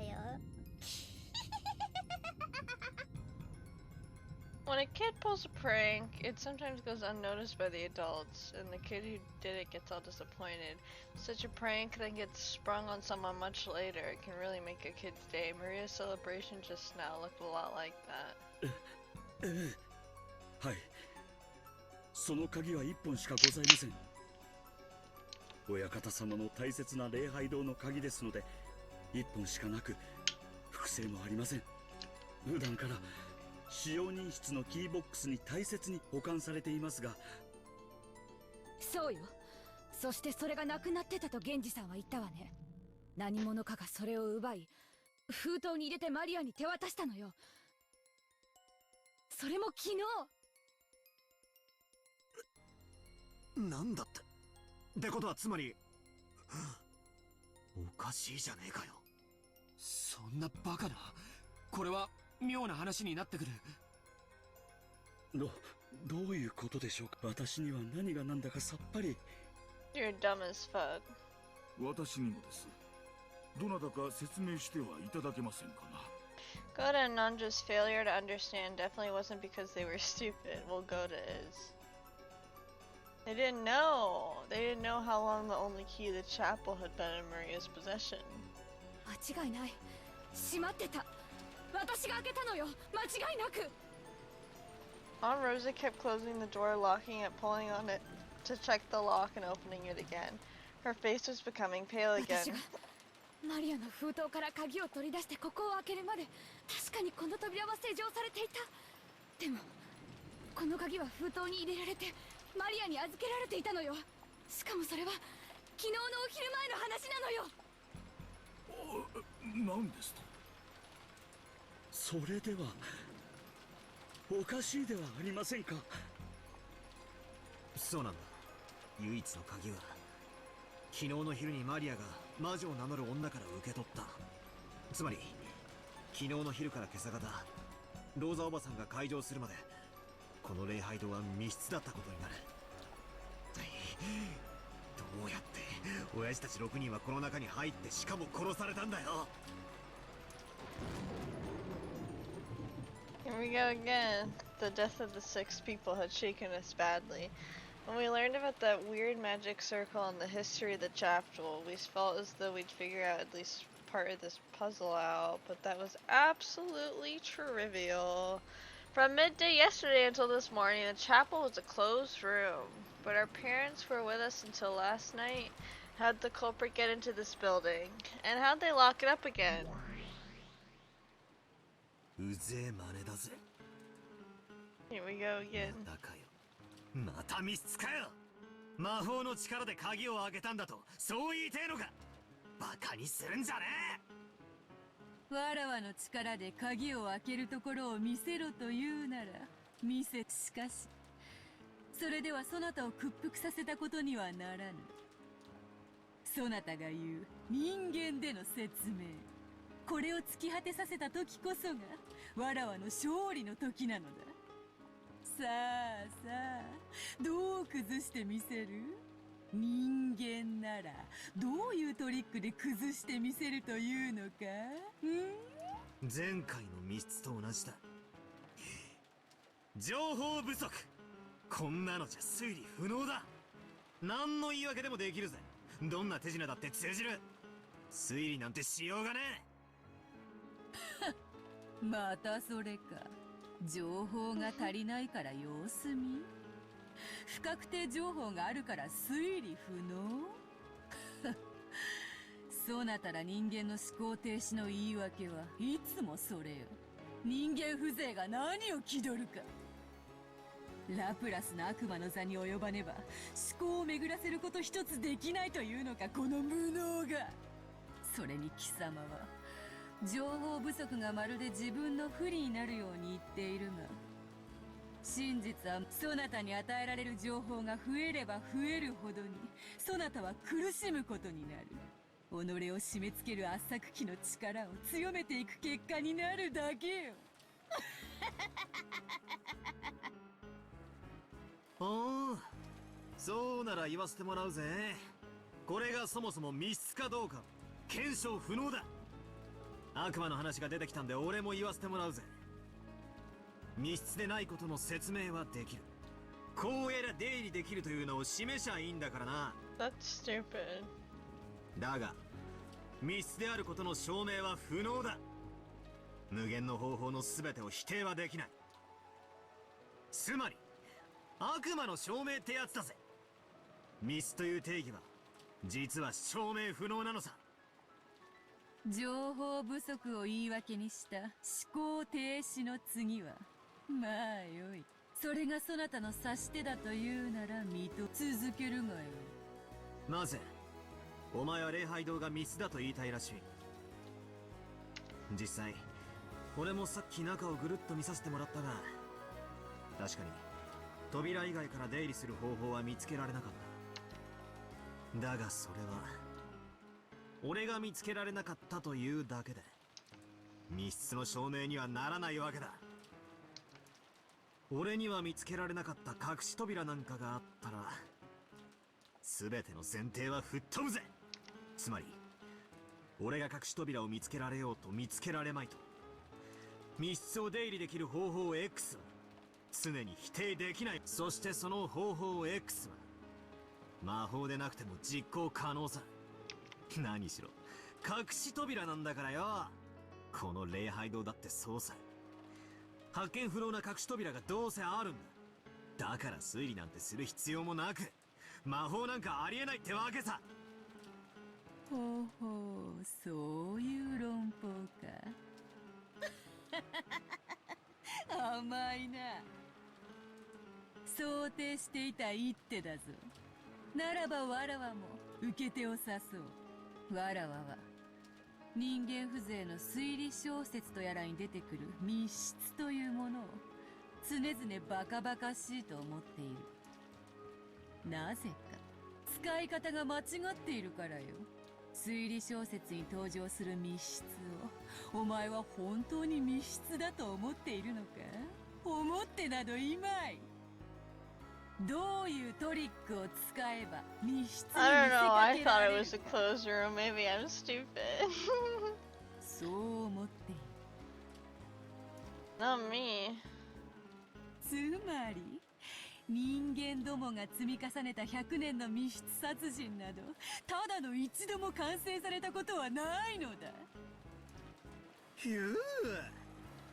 But I guess in most mystery novels I do think that way, but I guess not in this one. I was just kind of accepting of it. 言うじゃねえかよ。推理マニアは怖えぞ。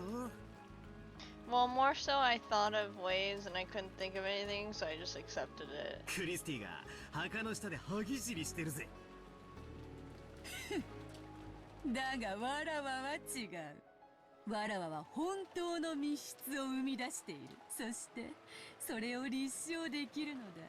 なぜかわらわは魔女だからよ。悪魔の証明は悪魔を連れてくれば証明できるのだったな。ならば好都合。魔女にとって悪魔は良き友よ。いくらでも連れてきてやる。上等だぜ。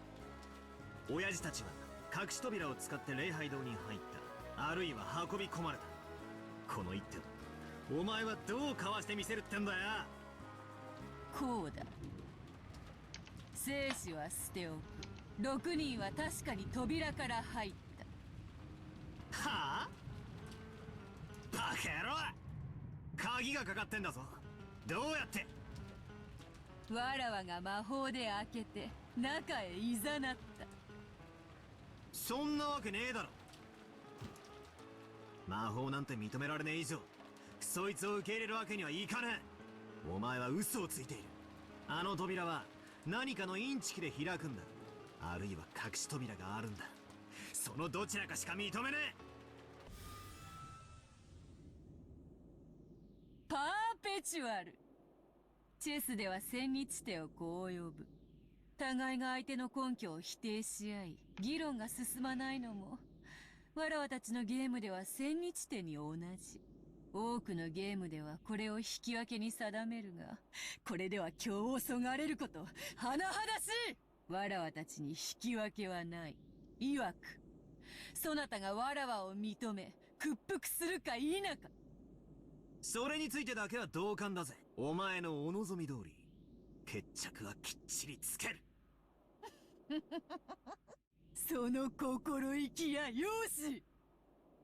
そこでわらわは考えた。わらわとそなたのゲームに新しいルールを追加しようと思う。新しいルール？どうせお前が有利になるルールなんだろ。まさかまさか、そなたらが求めてやまなかったものを与えようというのだ。貴様ら無能どもがいつも嘆いてみせる思考停止の理由。そしてそれに対し情報を与えると、今度はその情報の真偽を疑う根拠否定。便利よのう。無能を棚上げする実に小気味よい言葉よ。この便利な言い訳をわらわは取り去ってやろうというのだ。感謝するがよい。扉から入ったというお前に対し、その否定が逃げ口上だと言いたいのか。そうだ。だからわらわはこれより真実を語るとき赤を使うことにする。Okay. どういうことだ。説明を続けろ。わらわがどのような魔法の一手を仕掛け、そなたには常に情報不足や根拠否定を繰り返すことで延々と逃げ、これでは最終的にわらわが勝つことが変わらぬとしても、あまりに退屈を極める。そのためわらわはそなたが望む情報と根拠を与えてやろうと思う。しかしそなたはわらわの言葉一つ一つを疑ってかかるだろう。それ自体は悪いことではない。わらわもそなたを屈服させるためにあらゆる手を指す。互いに最善手を探り合うその姿勢は嫌いではない。しかしそれではゲームにもならぬ。だからこのルールを設けた。わらわが赤で語ることは全て真実。疑う必要が何もない。それを信じろというのか。わらわはそなたとゲームをしている。ゲームのルールは神聖。それを軽んじる者に参加の資格はない。よーし、乗ったぜ。受けてやるぞ、そのルール。水かけ論や揚げ足取りなんて小学生でもできるぜ。なら早速再開しようじゃねえか。さっきの続きだぜ。もう一度繰り返す。親父たちは隠し扉を使って礼拝堂に入った、あるいは運び込まれた。ならばわらわも繰り返そうぞ。生死は捨ておく。6人は確かに扉から入った。その証拠はあるのかよ。ストップ。ルールを補足する。わらわは真実を語るときに赤を使うが、それに対し証拠を示して立証する義務を負わない。ただ事実であり真実であるのだ。理由は簡単だ。わらわは全ての犯行を魔法で行う。だからどんな不可能犯罪もお前の目の前で魔法の杖を振るってみせれば済んでしまう。しかしそれではゲームにならない。チェスを指しながら勝敗を無視して相手に殴りかかる蛮行にも等しい。確かにもっとお前が魔女である以上証拠を示す必要がない。何でも魔法でできちまうんだからな。なんて不利なゲームだ。それではもう一度再開するぞ。6人は確かに扉から入った。わらわが魔法で鍵を開けた。この魔法を密室をどうかわす？鍵だ。源氏さんたちは鍵が一つしかないと言っているが、そんなのは証明不能だ。犯人はこっそり合鍵を作っていた。礼拝堂の鍵は1本しか存在しない。じゃあこうだ。犯人は正規の鍵以外のものを使って開けたんだ。何かわからないがキーピックの道具だ。なんだなんだ、礼拝堂の施錠は礼拝堂の鍵以外では解錠不可能。もっとも魔法の力では開けられるがな。 That one's not red though. じゃあこうだ。扉自体がおかしかったんだ。施錠された状態のままでも通行できる仕掛けがあった。それが何かはいろいろ考えられる。お城の大扉に小さい入り口がついているように。 What if the chapel's always been unlocked and they just walk through it, and then Beatrice just locked it on the way out from the inside, but probably not. 蝶つがいを外して I mean, I think 扉を it's 丸ごと just 外して入ったなんてのもあり magic, 得る。 but if it wasn't, maybe that? I don't know. それが人間どもの100年の英知なのか、バートラー。礼拝堂の扉は施錠時にはいかなる方法での出入りも拒む。魔法が使えない限りな。そろそろチェックメイトか？まだまだ。お前は6人は扉から入ったと言ったが、他の隠し扉から入ったのかもしれない。くどいわ、無能。ならば先ほどの6人は確かにこの正面扉から。めちゃくちゃだ。鍵は閉まってる。そして1本しかない鍵以外では解錠不能で、にもかかわらずこの扉から6人がどうやってだよ。魔法だってか。くそくそくそくそくそくそ。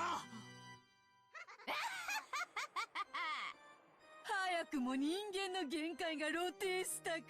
ならば叫べデザイン。投了者はそう叫びキングを倒すのが習わしよ。さあ降参か。ならば屈服を宣言せよ。そしてわらわの靴にキスをするがいい。お前のような男に靴を舐めさせるのに勝る喜びはないわ。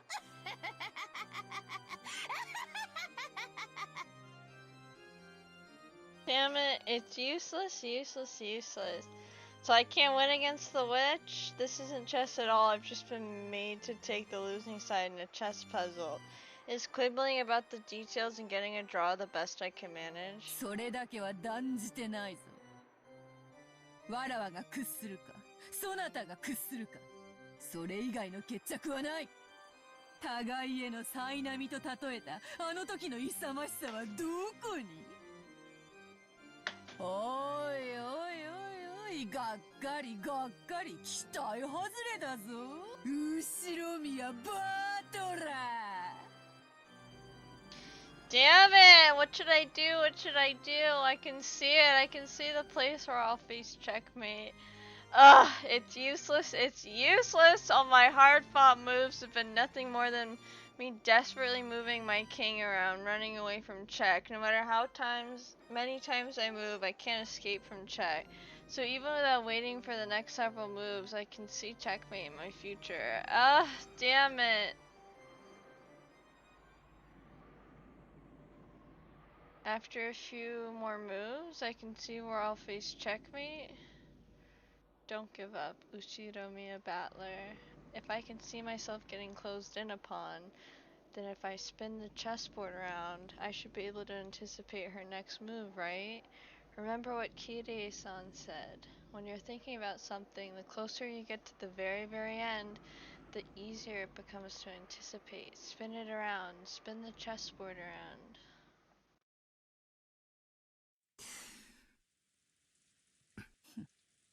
急に黙り込んだな。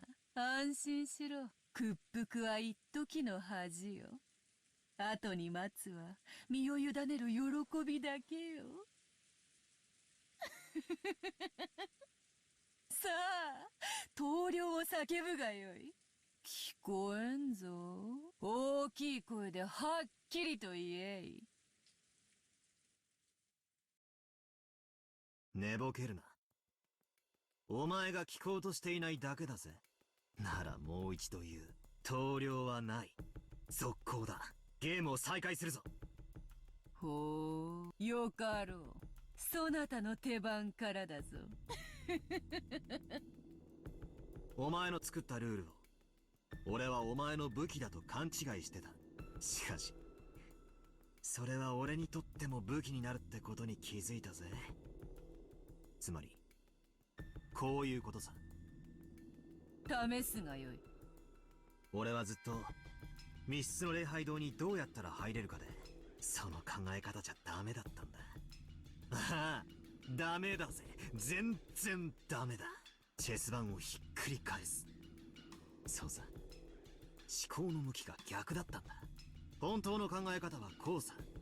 もともと密室じゃない礼拝堂をどうやって密室に見せたかだ。来たな、人間どもの生み出した100年の思考術か。試してみるがよいぞ。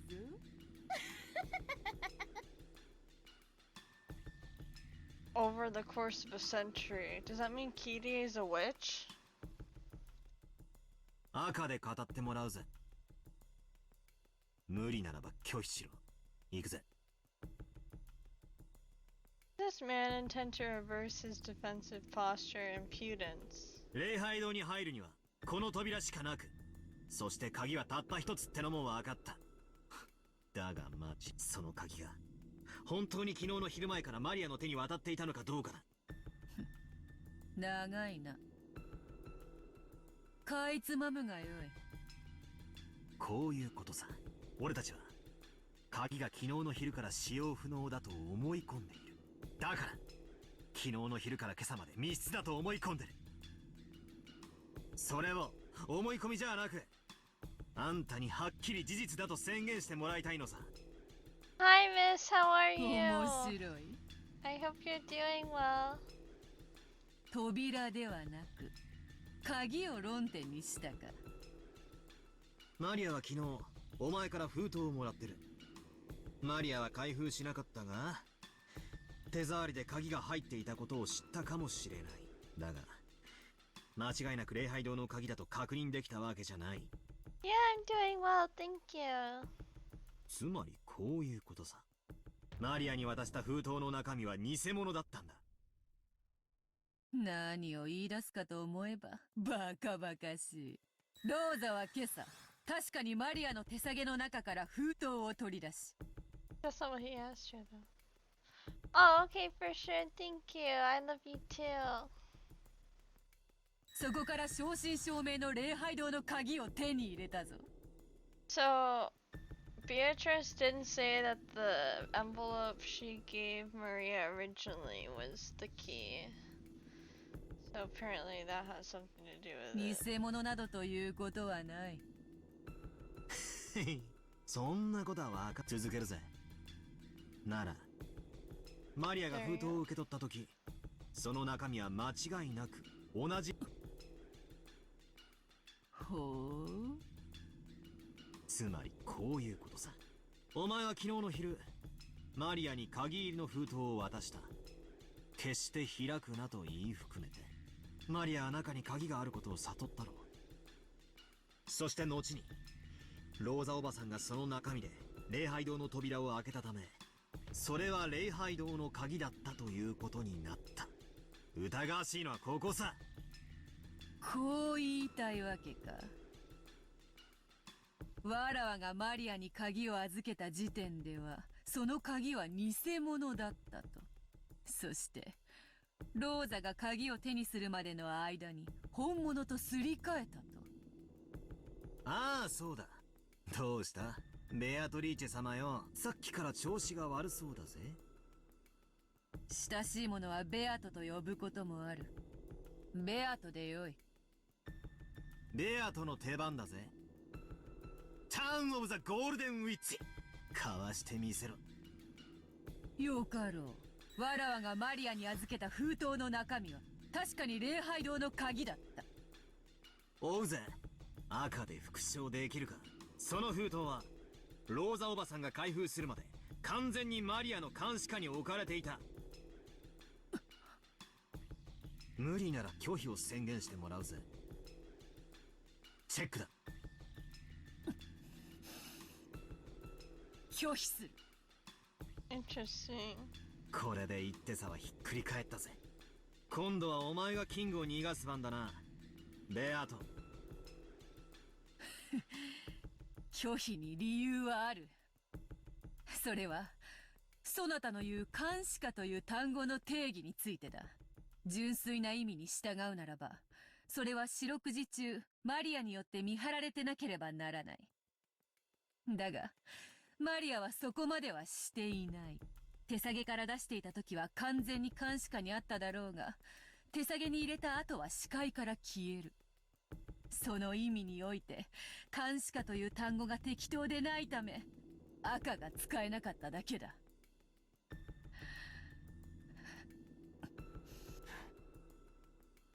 苦しい手なんだろう。俺の次の手も読めてるって顔だぜ。悪いな。俺は女に優しい。女を傷つけない。女の期待を裏切らない。赤で復唱してもらうぜ。I never betrayed a woman's expectation. I don't know about that. マリアの手提げはローザおばさんが封筒を取り出すまで誰も触れることができなかった。これも拒否する。理由は説明しない。違うぜ。説明しないんじゃない。できないんだ。その手でチェックメイトなんだろ。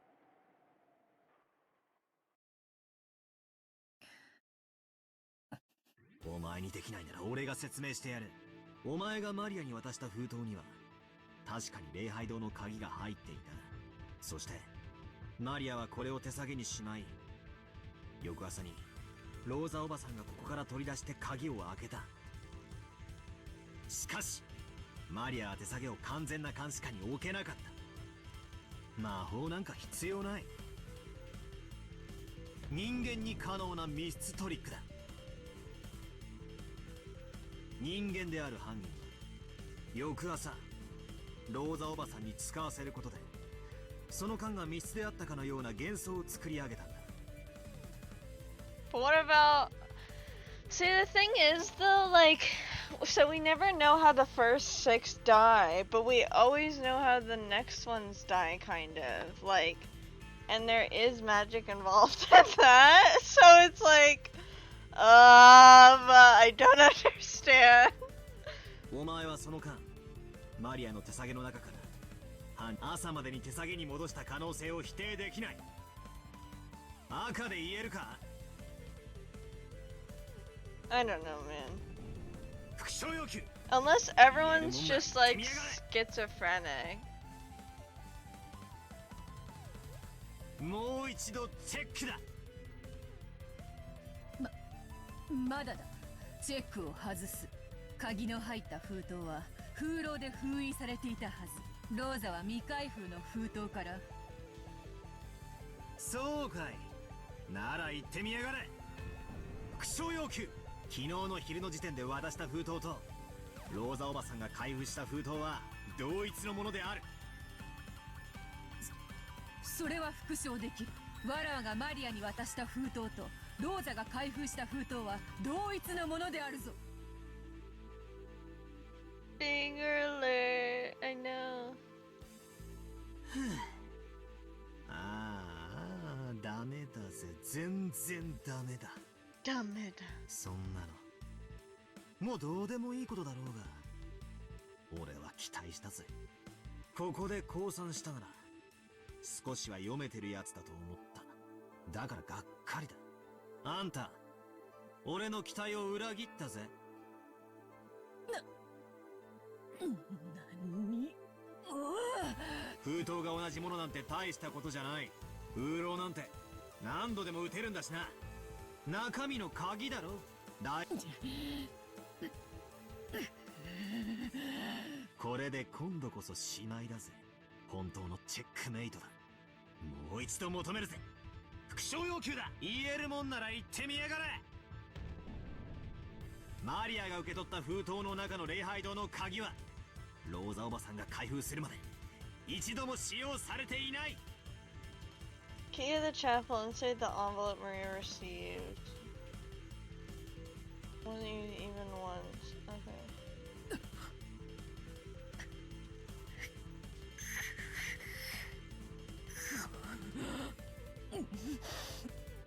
この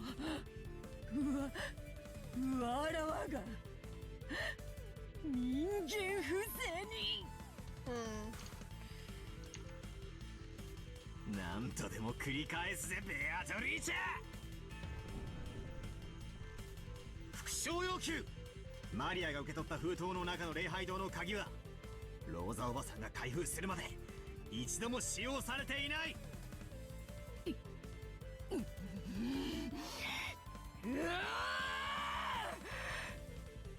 吠えるならば口にしろ。リザインだったな。これで決まりだぜ。これが真相だ。マリアの鍵はローザおばさんが今朝手に入れるまでの間に一度何者かの手に、そして鍵を使用して封浪をし、あたかも未使用であるかのように見せかけて、マリア封浪が解かれていないから鍵が未使用であるという思い込みが盲点の安っぽいトリックだったんだ。チェックメイト。魔法なんかじゃない。人間に可能なトリックに過ぎない。I don't know what's going on. その鍵を奪ったのは誰だというのか。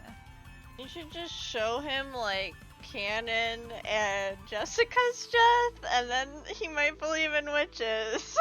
You know? 答えてみせろ。お前が今度は復唱してみせろ。そうだな。お前にばかり復唱させた。たまには俺が答えなきゃならないだろうぜ。だが拒否する。俺の勝利条件は魔女の存在を否定することだぜ。貴様の魔法による不可能犯罪を人間の手でも可能であることを証明するところまで。俺はお前の密室を人間にも可能だと打ち破った。だから誰が犯人だと具体的に追及はしない。なぜなら俺は人間を信じてるからだ。俺たちの中にマリアから鍵を奪い、それを使ってあんなひでえことをしてのける人間がいるなんて Okay. 断じて認めないからだ。 Battler, I don't understand what the fuck you're talking about now. If you're so against a witch being a possibility, what the fuck do you mean you don't believe that someone killed them? Like, what? She's probably like, there's no way this guy's this stupid, 降 right? 参だ。リザイン。この盤面についてだけは一度降参しよう。だがやはりお前は甘いな、バトラー。捨て台詞は敗者の特権だぜ。好きに楽しめよ。わらわの存在を否定し続ける以上、そなたはやがて追い詰められることになるぞ。何しろわらわを否定する以上、そなたの愛してやまない親族たちを疑うことにならざるを得ないのだからな。そなたは愛しいものを疑わざるを得ない最後の瞬間、わらわの存在を必ず認めるだろう。確かにこの盤面だけはそなたに取られた。しかしそ God, の that 差出 face の甘 creeps さ me は out so much. 必ず身を滅ぼすぞ。お前はやはりわらわには勝てぬのだ。後ろ宮バトラー。 Good gracious.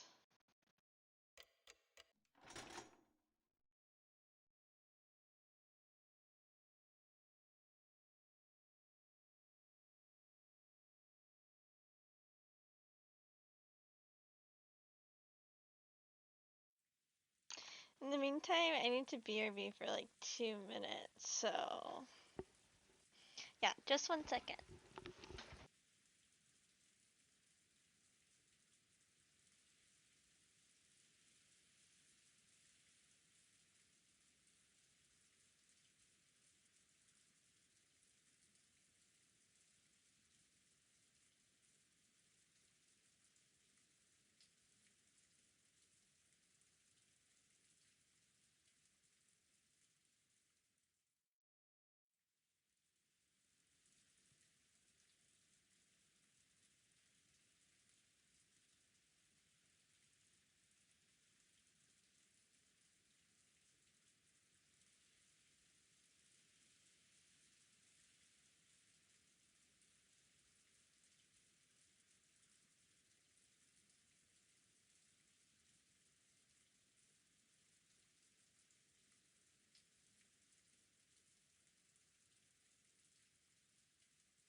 Okay, I'm back.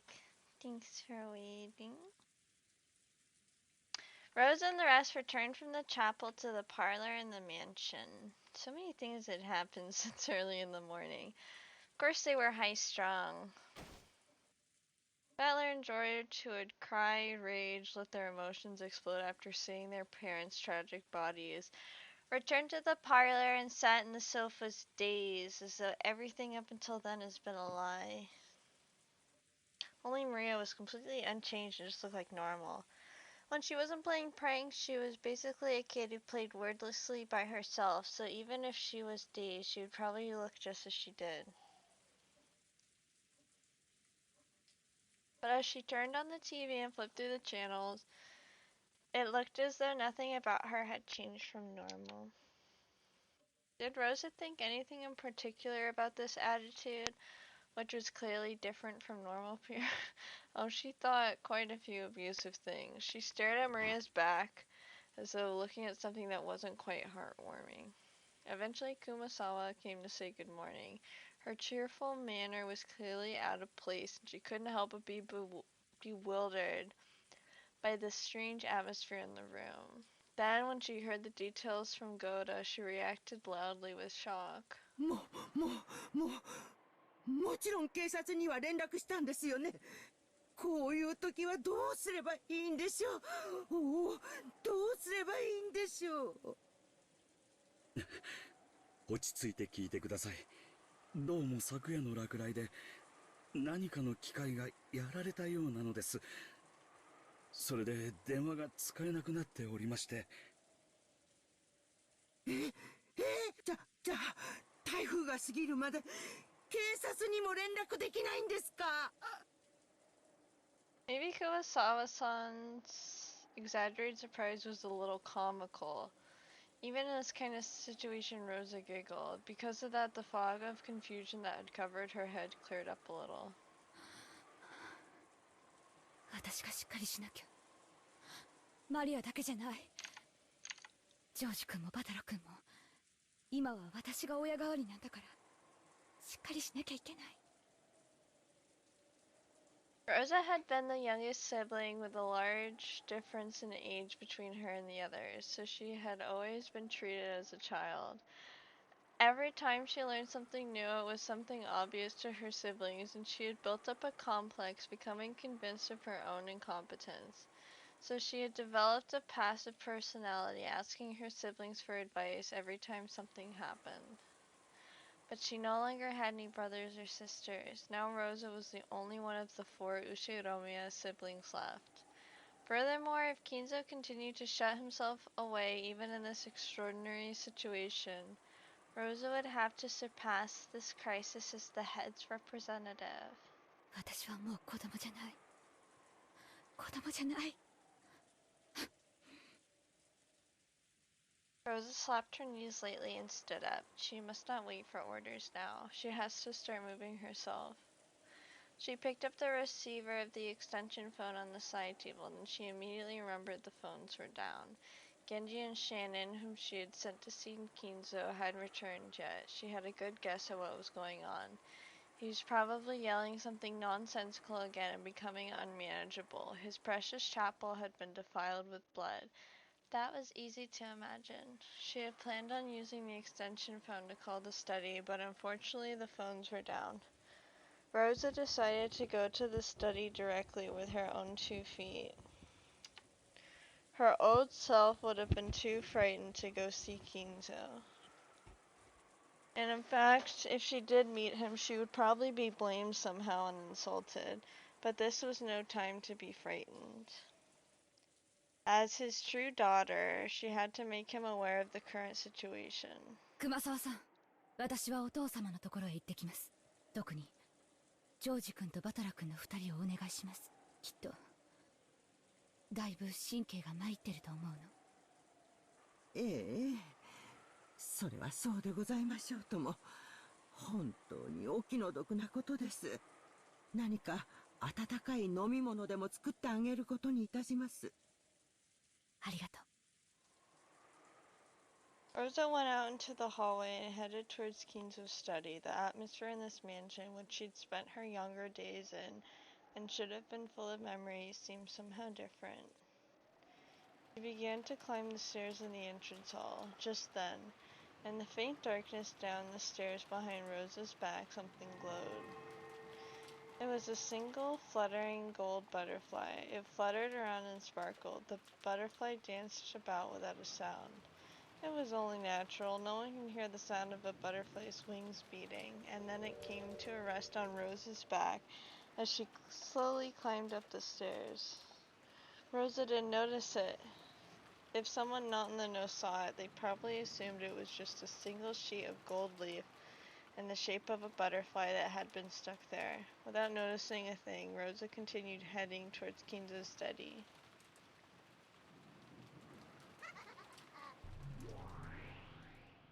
さーて、次はどう遊ばせてもらおうか。まだまだ駒はいくらでもある。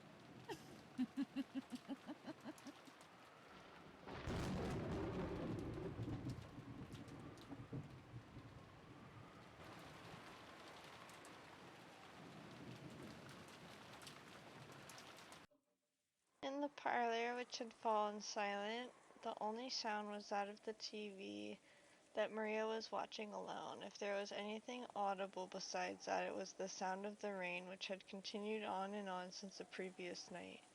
Every one of those who had witnessed that unearthly and horrible scene stayed silent, as though praying that the events of that morning had all been a dream. Because Kumasama alone hadn't seen it, her reaction was slightly different. The silence itself seemed more unbearable to her, and she was anxious to encourage everyone somehow. However, she was aware that she must avoid saying anything careless, and seemed to be pondering how she could be most helpful. Normally it would be time for breakfast. However, possibly because something so outrageous had happened, Goda seemed to have forgotten to prepare a meal. Or maybe everyone was so beaten up that they'd forgotten their hunger. Kumasawa wanted to bring up the subject of what they should do for breakfast, but it didn't seem like the right atmosphere, so she really couldn't. But she really was hungry. So she casually made a proposal. 皆さんもいろいろあってお疲れでしょ。こういう時は温かい紅茶で体を温めるのが一番ですよ。それはいい提案ですな。私も賛成です。美味しい紅茶にジャムを塗ったビスケットなどいかがですか？そうそう、ハロウィンの時期が近いみたいで、かぼちゃ型の美味しそうなクッキーが棚にありました。あ、熊沢さん、それは。Of course, she said the wrong thing. She reminded Battler and the rest about that horrible, tragic Halloween party in the chapel. Nanjo hurriedly whispered in Kumasawa's ear. バトラさん、本当にすみません。悪気はなかったんですよ。いや、気にしてねえぜ。この煮えくり返るような怒りは。絶対犯人にお返ししてやるぜ。その犯人はまだこの島にいるのかな？いるだろうな。何しろ台風が過ぎるまで船は来ないんだ。ええ、そうですとも。船はちょっとの風でも欠航しますからね。ましてや台風では絶対に船になんか乗れませんよ。気持ち悪いな。兄貴もそう思うのか？俺もだぜ。犯人が例の謎の来客かどうかは捨ておいてもだ。そうですな。私たちはついついベアトリーチェを名乗る謎の来客を怪しがってしまいますが、まだ犯人と決まったわけではありません。彼女がまだ死体の出ていない犠牲者である可能性も残っている。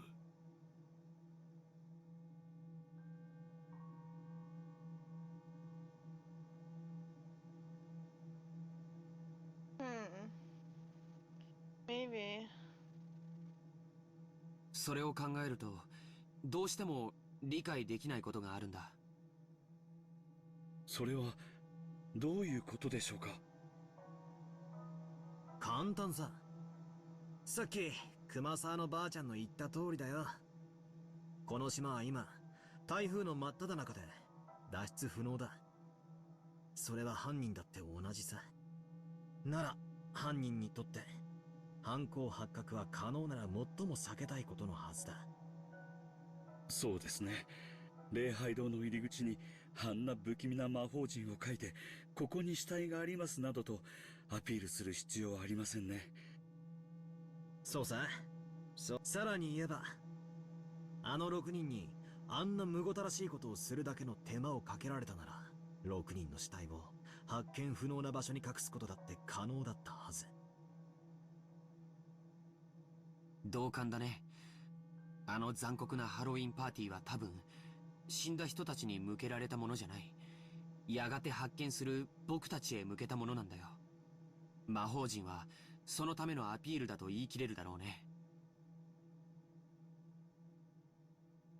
犯人はこの島からしばらく逃げられないことを知っている。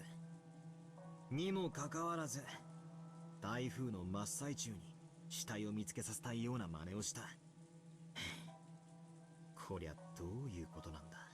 俺が犯人だったなら死体を見つけさせるような真似は絶対にしないんだが。ベアトリーチェ様はお部屋におられませんでした。特に部屋が荒らされていた様子もありませんし。ああ、いえ、お嬢様がだいぶ荒らしてしまいましたが。そういや、ジェシカは？ She's dead. カノンさんが様子を見てくれています。多分お嬢様のお部屋におられるでしょう。よくないね。犯人は間違いなくまだこの島にいる。今の状況下で少人数で孤立することはそれほどいいことだとは思わない。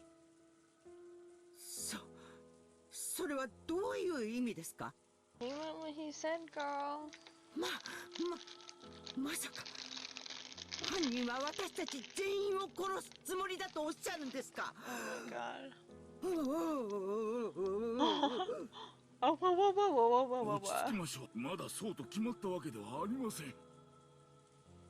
ところが悔しいことにその可能性も否定できねえんだよな。この手紙が礼拝堂にあった。これによるならば犯人は魔女様で、じい様の碑文の謎を解いて黄金を見つけなきゃ一族老頭皆殺しにするみてえなこと。それは本当ですか？私にも読ませていただいてよろしいですか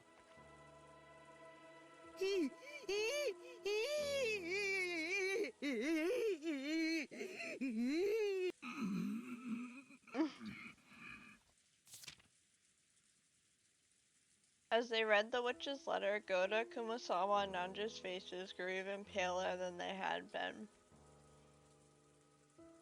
Kumasawa could no longer hide her shaking. 死にたくなかったらじいさまの隠し黄金を見つけてみろか。ふざけやがって。てめえじゃ解けない謎だから俺たちに解かせようって腹に決まってるぜ。しかし実際のところはどうなんでしょう。奥様は常々黄金伝説は親方様が作られた幻想に過ぎないと言い切られておりました。本当に実在するものなのかは怪しいところですよ。そうですな。あったらいいなとは思いつつ半信半疑だったはずです。親族の皆さんが黄金伝説を信じ始めたのは金蔵さんが健康を崩して遺産問題が浮上してからです。それまでは信じている人はほとんどいなかったと思います。そうか、それでかな。覚えてるかい？礼拝堂のテーブルの上、黄金のインゴットが3つあったね。あれだけでも相当の価値があるよ。あれはまさに黄金伝説は実在することを証明してるんじゃないかな。お待ちください。今黄金が3つとおっしゃいましたか？ああ、確かに3つが積み上げてあったぜ。それが何だってんだ？私旦那様 I がお was 話に like, なってい she's るのを scaring 聞いたこ me. とがあるんです。ええ、聞いただけでございますよ。別にこっそりお話に聞き耳を立てていたわけではございませんとも。ええ、今は気にしないぜ。それで何だってんだ？あの金塊が3つじゃ何かまずいってのか？ええ、旦那様がおっしゃるには黄金伝説を裏付ける黄金は一つしか見つかっていないのだそうでしたな。確か金蔵さんがマルソンの会長さんに黄金の山を見せてその一本を持ち帰らせたというような話。その一つをですね、旦那様はお持ちになられていたのです。そしてこうもおっしゃっておりました。親方様の黄金伝説を裏付ける黄金はこれ一つしかないとも。旦那様ってクラウスおじさんの話だよな。So someone solved the Epiton and is trying to kill everyone? ってことはなんだ？じゃなくて、おいおい、どこから出てきたんだよ。多すぎるぜ。こうは考えられませんか。他の親族の方もそれぞれ見つけておられてそれを一つずつ持ち寄られて。いや、私はそうは思いません。親族の皆さんがお屋敷に来られた時、私は皆さんのお荷物を預からせてもらっています。その時不審な重さは感じませんでした。あれは10キロくらいはあったと思う。そんな重さが荷物に入っていたら僕だって気づくよ。でもそんな雰囲気はなかった。うちも同じだぜ。せいぜい着替えと常備薬、桐江さんの化粧道具、そんなもんだったと思う。ローザおばさんの荷物も軽そうに見えたぜ。となるとその3つ積まれた金塊は彼らあるいは僕らに示されたものということになるね。黄金伝説は間違いなく存在する。幻想なんかじゃない。それを暴いてみろと。それの隠し場所を示したあの碑文を私たちに解かせて横取りしようという魂胆でしょうか。But then why would they already have 3 of the gold bars? Doesn't that mean they already found it? しかし腑に落ちない点もいくつかあるぜ。まず碑文を一番解けそうな人物である親たちが真っ先に殺されてる。これはいきなり矛盾があるように思う。そしてここがもっと腑に落ちない。黄金伝説は実在するって言ってどうして黄金が積めるんだ。That's what I'm saying. まるで犯人はもう自分だけは黄金を見つけていて、お前らも見つけてみろって言ってるみたいに見えるじゃないか。犯人もクラウスおじさんのようにその3本を手に入れ黄金伝説を確信し、残りを僕らに探させようとしている Yeah, well, fuck と you, 考える George. のが。チェス盤に駒がちっとも並ばねえ。犯人が何を企んでいて何をしたいのか何をさせたいのかがさっぱりだ。無駄なのか。何を考えても今の時点では。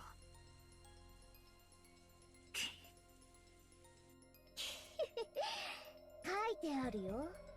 何をさせたいかは。みんなは文字読めないのかな。Maria suddenly laughed in a creepy voice. I thought she'd been concentrating on the TV, but apparently she'd been listening in too. Without turning away from the TV, she very simply told us what we were forgetting. ベアトリーチェは黄金が欲しいなんて一言も言ってないよ。ベアトリーチェは碑文の謎をみんなが解けるか解けないか、それしか聞いて、どうせ無理だろうって思ってるに違いないけどね。マリアにはそれが解けるってのか。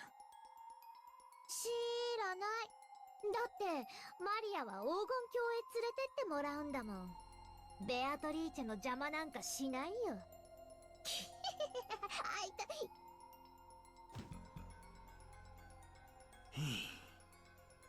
い。どうやらこれ以上を知るにはマリアに話を聞くほかないようだな。マリア、聞かせてもらうぜ。ベアトリーチェってのは何者だ。何を企んでるんだ。ベアトリーチェはね、魔女なの。不思議な力で何でもできる。魔法の力で何でもできる。黄金も生み出せるし、パンも生み出せる。もちろんお菓子だって生み出せるよ。見たでしょ。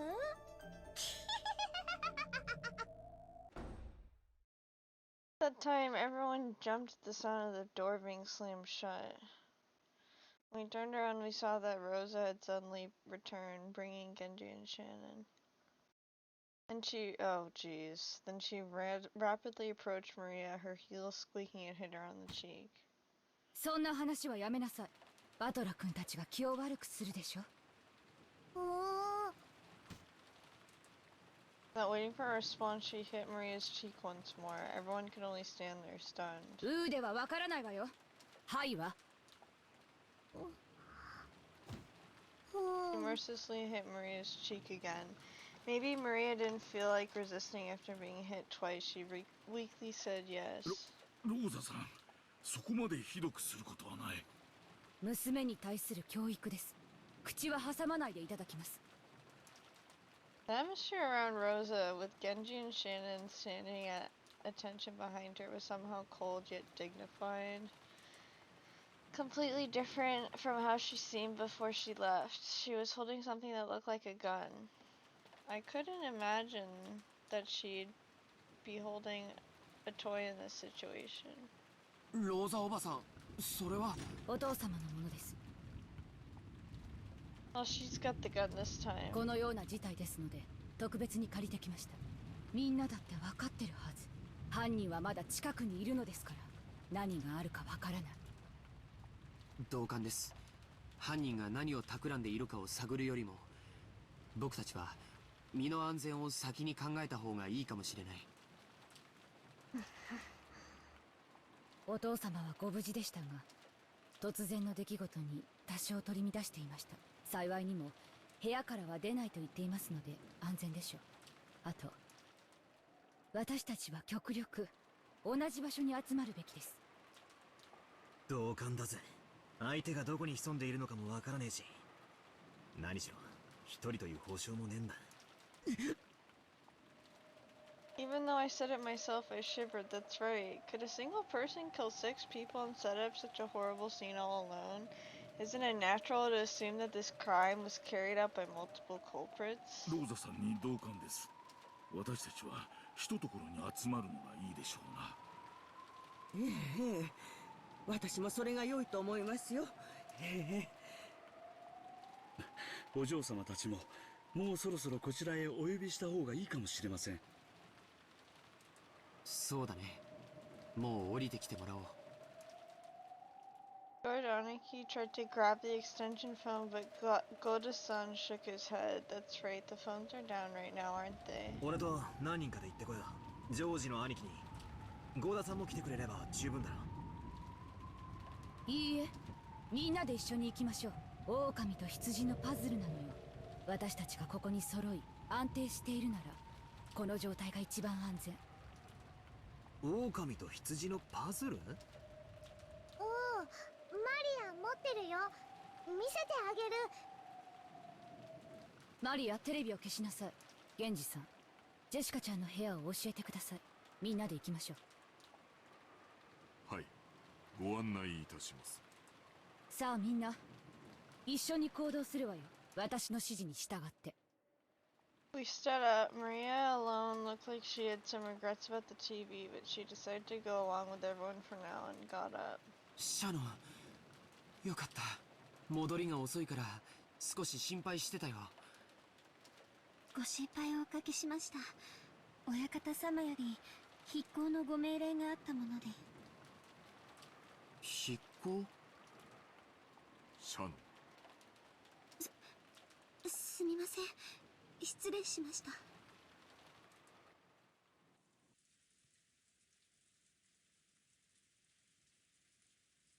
We headed for Jessica's room with the armed Aunt Rosa and Geji-san in the lead. Jessica and Cannon were a boy and a girl of about the same age. It sure would be a shame if we barged in on them at a bad time, or at least that's what we'd be joking about normally. However, Aunt Rosa was on edge, constantly exuding a sense of tension, so it definitely wasn't the sort of atmosphere for careless remarks like that. ほら遅れないで。みんな一緒に行動するの。犯人はいつどこから飛びかかってくるかわからないのよ。No, maybe Aunt Rosa's attitude was more appropriate. Since grandfather hadn't come out, Aunt Rosa was our leader. This wasn't a situation where she could smile like she always did. And Aunt Rosa was a mother too. She probably also thought that if she didn't get a hold of herself, some harm might befall her beloved daughter. Beloved, don't know. Don't know if you can call her a beloved daughter if you beat her every time you see her. The culprit had killed 6 of our parents at once. The method they had used was unknown, but there was a good chance this opponent could take down a large number of people in a flash. Would that be with weapons or numbers? Or with the magic of a witch? In any case, I couldn't think of any reason why it'd be okay to let our guards down. The rest of us had better take much greater care, just like Aunt Rosa. みんな止まって。 Aunt Rosa spoke in a sharp voice. Wondering what this was all about, we peered forwards and immediately realized the reason. なんですかこれは。皆様、お下がりを。Goda-san and Genji-san approached the door. Beyond the store is probably Jessica's room. これは礼拝堂の扉に落書きしていたのと同じ塗料のようですね。そのようです。書かれてまだ時間がそう経っていないように見えます。なんだありゃ。また魔法陣かよ。月の1の魔法陣だね。赤の扉を開く力があるよ。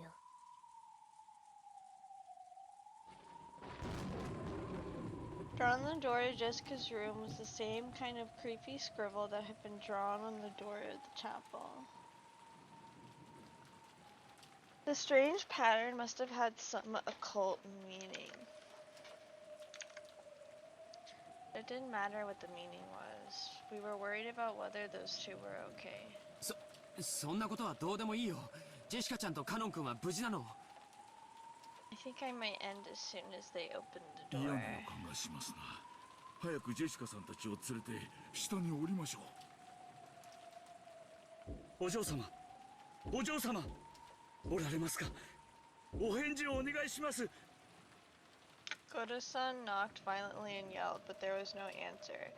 He gripped the doorknob with a clatter, but the lock just resisted him. ローザ様、鍵がかかっているようです。仕方ないわ。開けてください。 Genji nodded and Goto quickly unlocked the door with the master key.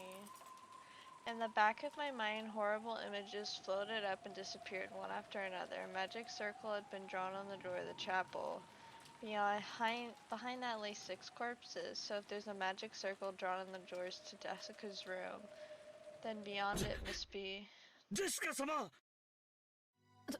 どうしたの？いたの？ジェシカ、どうした？ It's truly heartless. The expression on Goto-san's face is his cry, and his cry as he opened the door prepared us for the brutal fate that Jessica had met even before we saw her. Everyone rushed into Jessica's room at once. The scene told everyone that their worst fears were spot on. Jessica! OMG. That is creepy.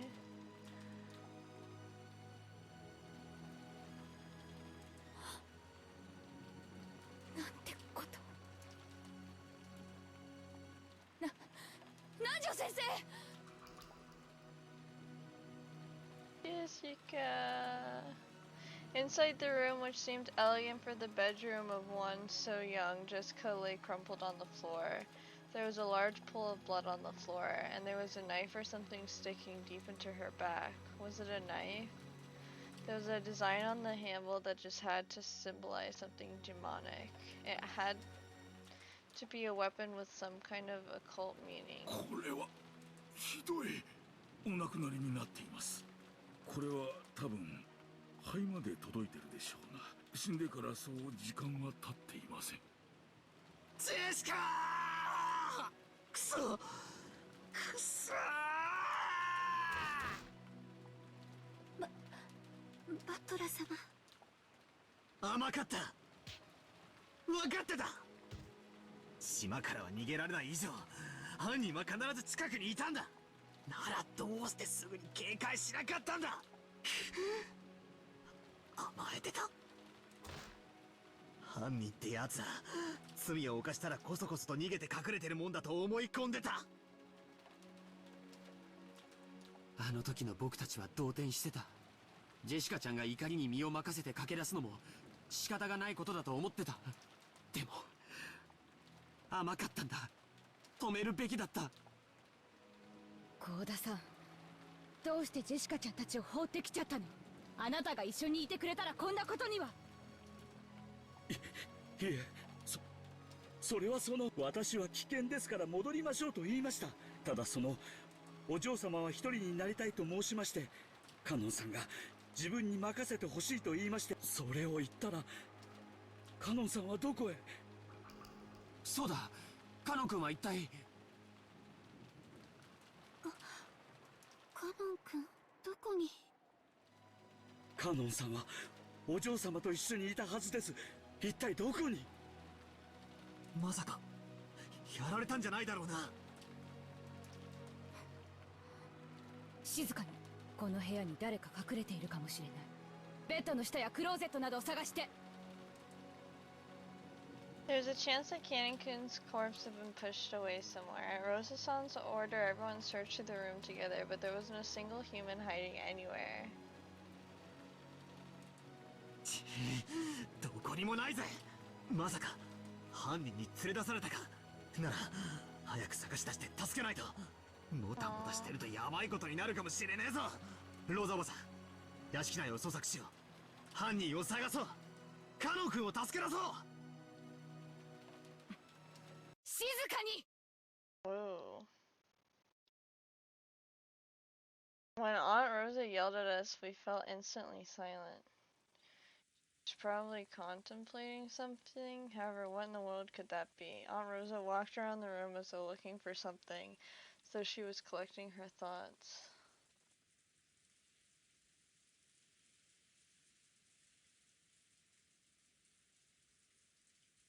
Then she found something on the side table by the bed and picked it up. 誰かわかる人教えて。これは何の鍵かしら。 Rosa showed everyone a key with a cute mascot attached to it. Judging from its cute appearance, I didn't doubt that it was Jessica's key, but I had no way of knowing for お sure. そらくこの部屋のお嬢様のお部屋の鍵でしょう。 After hearing that, Aunt Rosa made a point of going outside the door and checking. Without a doubt, it was the key to this room. どうしてこんなところに置いてあるのかしら。普通大事な鍵はポケットとかにしまわないかしら。お嬢様はご自分の部屋に施錠される習慣は、ただ学校に行かれる時だけは旦那様などに勝手に部屋を見られたくないと言って施錠されていたようですが。なるほど。登校してるわけじゃないから、ジェシカちゃんがここに鍵を置くのは自然なこと。この扉を開けられる鍵はいくつあるの？お嬢様がお持ちの一つだけですが。あなたたちのマスターキーでは開けられないの？開けられます。マスターキーは何本あるの？使用人の人は全員持ってるの？余剰分はある？はい、私たちは全員が持っています。余剰分はどうでしょう。以前は何本かありましたが、奥様に不用心だと強くお叱りを受けまして、対応が。そうです。私たち使用人がそれ以外は存在しません。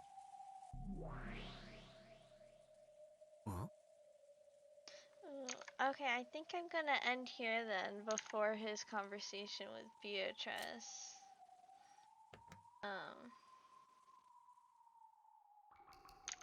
Yeah. It's definitely continuing to be interesting. I'm definitely confused by a few things. I don't know. There's definitely some supernatural parts, and apparently maybe some non-supernatural parts, but I'm not really sure. Lots going on. But it's very interesting nonetheless. Yeah, so thank you if you've been watching so far or at any point. I really appreciate it. I should be streaming again soon. I'm thinking of streaming some Mario Party 6 soon, and listening to some music during that. It'll be fun to hang out, and then maybe after play some more Umineko, maybe some Sonic games. We'll have to see, but look forward to that soon. So thank you everyone once again if you've watched at any point. And I hope everyone has a good rest of their day or night or whatever time it is for you. Thanks again for watching, and I'll be back later. Bye bye.